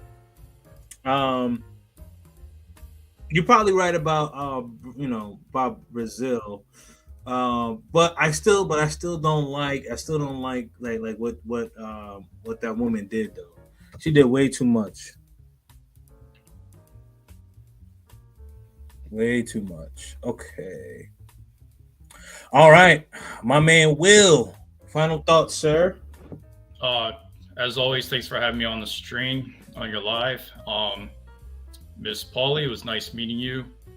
Shout out to you for your decorum. Shout out, again, Kings, you're really good when you have them in your live. Some panels, they don't do a good job at, maintaining the live, especially when women come into the space. You, big up to you. You do a really good job with that. Thank you, man. I appreciate you, brother. And it was nice to meet you too, Will. Thank you. Yep. Pleasure's mine. All right, I'm rolling out. All right, brother. All right. Good night, everyone. All right, let me check. Hold on. Actually, yeah, if you guys want to tap out, that's cool. I'm just gonna read off the rest of these comments. So. All right, guys. It was a pleasure, man. Good night. Yeah, man. It was a pleasure. It was a pleasure. Good night, everyone. Bye. Hold on. Sorry. I'm still reading off some comments. STEM Brothers, Turks and Caicos. Nah, don't worry about that, Gail. Not supposed to do it anyway. Usually guys do it. Hey, Cortez, whatever. I know you had an edible before or something. The devil's lettuce. Hey, no, it's not the devil's, man. Man, God created that, brother. God created that. Let's see. Yep, my company is domestic only. Okay, it's good to know. So that one. Final thoughts. You guys are funny. Yeah, support all the content creators, Black Man's channels. Tobias, the Traveler, Miss Polly. Maurice says, much love to y'all men. Let's continue to self-improve. Keep focused and keep building and experience the culture in whatever country you visit. I agree with that. Jay Fleming in the building. Great lineup tonight. Hey, man, salute. Dang, I got here late. Got to watch it from the beginning. Yes, you do. Please watch that from the beginning. Make sure that you like.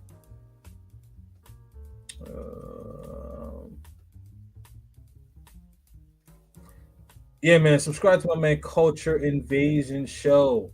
We're supposed to have that collab going. I'm waiting on the collab. Waiting on the date, man. Yo, what you laughing at? Oh, because I oh yeah. yeah, because they be saying like last call or final thoughts or whatever, and then I'll log off, come back on like 2 hours later, like, yo, y'all still going. I don't think Will ever talked about black when we talked about Western women. Yeah, it was just a miscommunication. It's all good though. Yeah.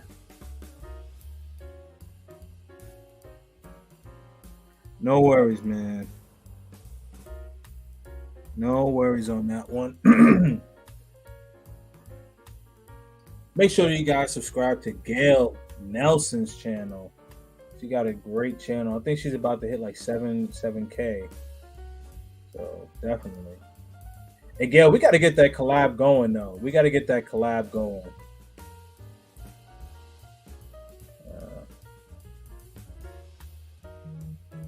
Oh, child.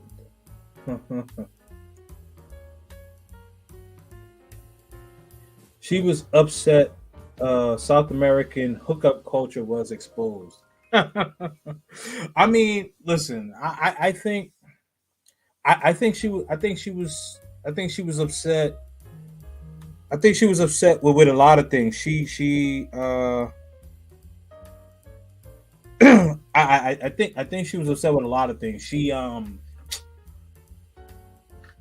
The only thing I didn't like is that she tried to paint this narrative about Austin, which I didn't like. And when she was on Tasha TKO's channel, and when she was asked about like the non-melanated expats, she really didn't have much to say. But all of a sudden, you got this 23-year-old guy who's like the quote-unquote leader of the Passport Bros. And see, this is what I'm saying. Like, I'll say this profusely. You look at the cover of the book, but you never open up the book to read the chapters. And when you have someone in popularity like that woman, she needs to speak with definity, because what she said was incorrect. And now she has all of her followers that are coming after him, which is very despicable. So I have a big problem with that. Have a great night to the panel. Salute. Great stream. Thank you so much, Cortez. About the edibles, no comment. Oh man. Time to retire. Hey man, time to retire. Salute to the chat, man. Salute to the chat. Yes, man. Thank you for pulling up. Hey, time to retire. Are you in Thailand, or are you still in the States? Edibles are scary. Really? Hey, melanated. Check your IG, by the way. Yes, definitely make sure that you hit your likes on the way out. What's up, Taylor Made? Many women from other channels, Filipina P, are saying if the Matrix doesn't want the Passport Bros, they come here. We want them.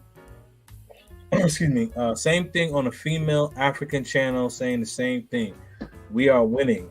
Bottom line. Oh yeah, we don't take no L's here, bro. We don't take no L's.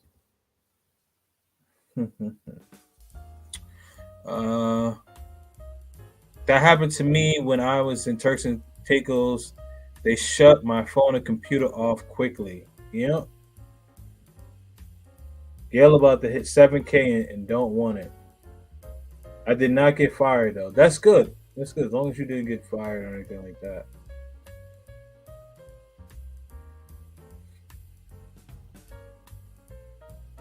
Sis overseas doing espionage and got busted. I think they did read the chapters. They're just lying about Austin. I don't think so. Because if they did, then why would they call him the leader? A 23-year-old guy? Nah, man. I'm sorry. Like when you go into like a supermarket, or let's say like you go into like a doctor's appointment, right? Something like a doctor's appointment or something, or any appointment, and you're like, they got a magazine or something, and you kind of just skimming through the magazine because you kind of want to kill time. But did you actually read the material that's in the magazine? They just skimmed it. That's what I'm getting at, Cortez. Definitely not. I have a demanding job. They wiped my computer and phone, but gave them back. Oh, okay. Yeah, but I know they don't play that in the military though. They don't play that in the military.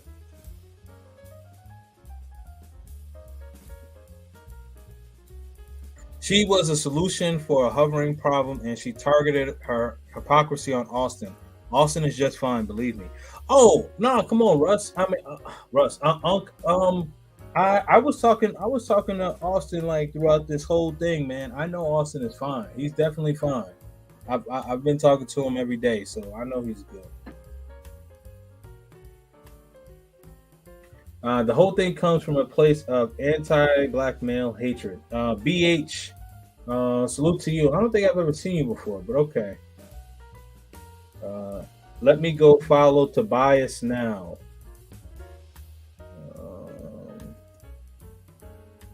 Melanin criminal. Definitely not. I don't even use my computer. Good night and happy traveling. All jokes. They call him the leader because they needed a face so that they can attack the entire group. I know. I get the narrative. I understand why they did it. All I'm saying is that it doesn't make sense. You know what I mean?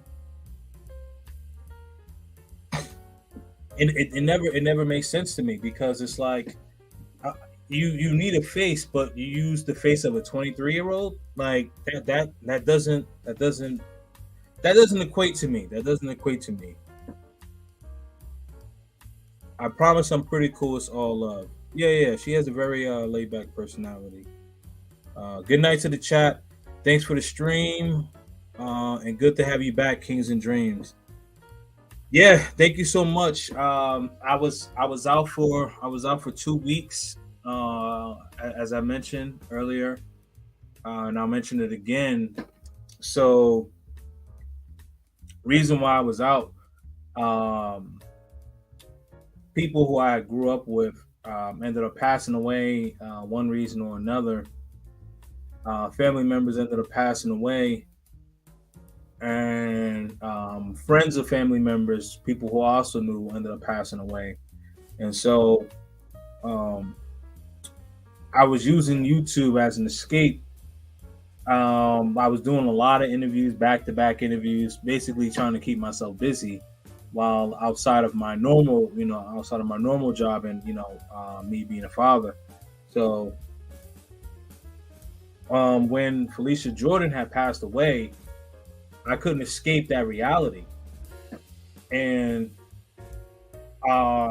like I realized that like I couldn't operate the way I was operating and be able to create the content that I want to create for you all if I did not take care of myself.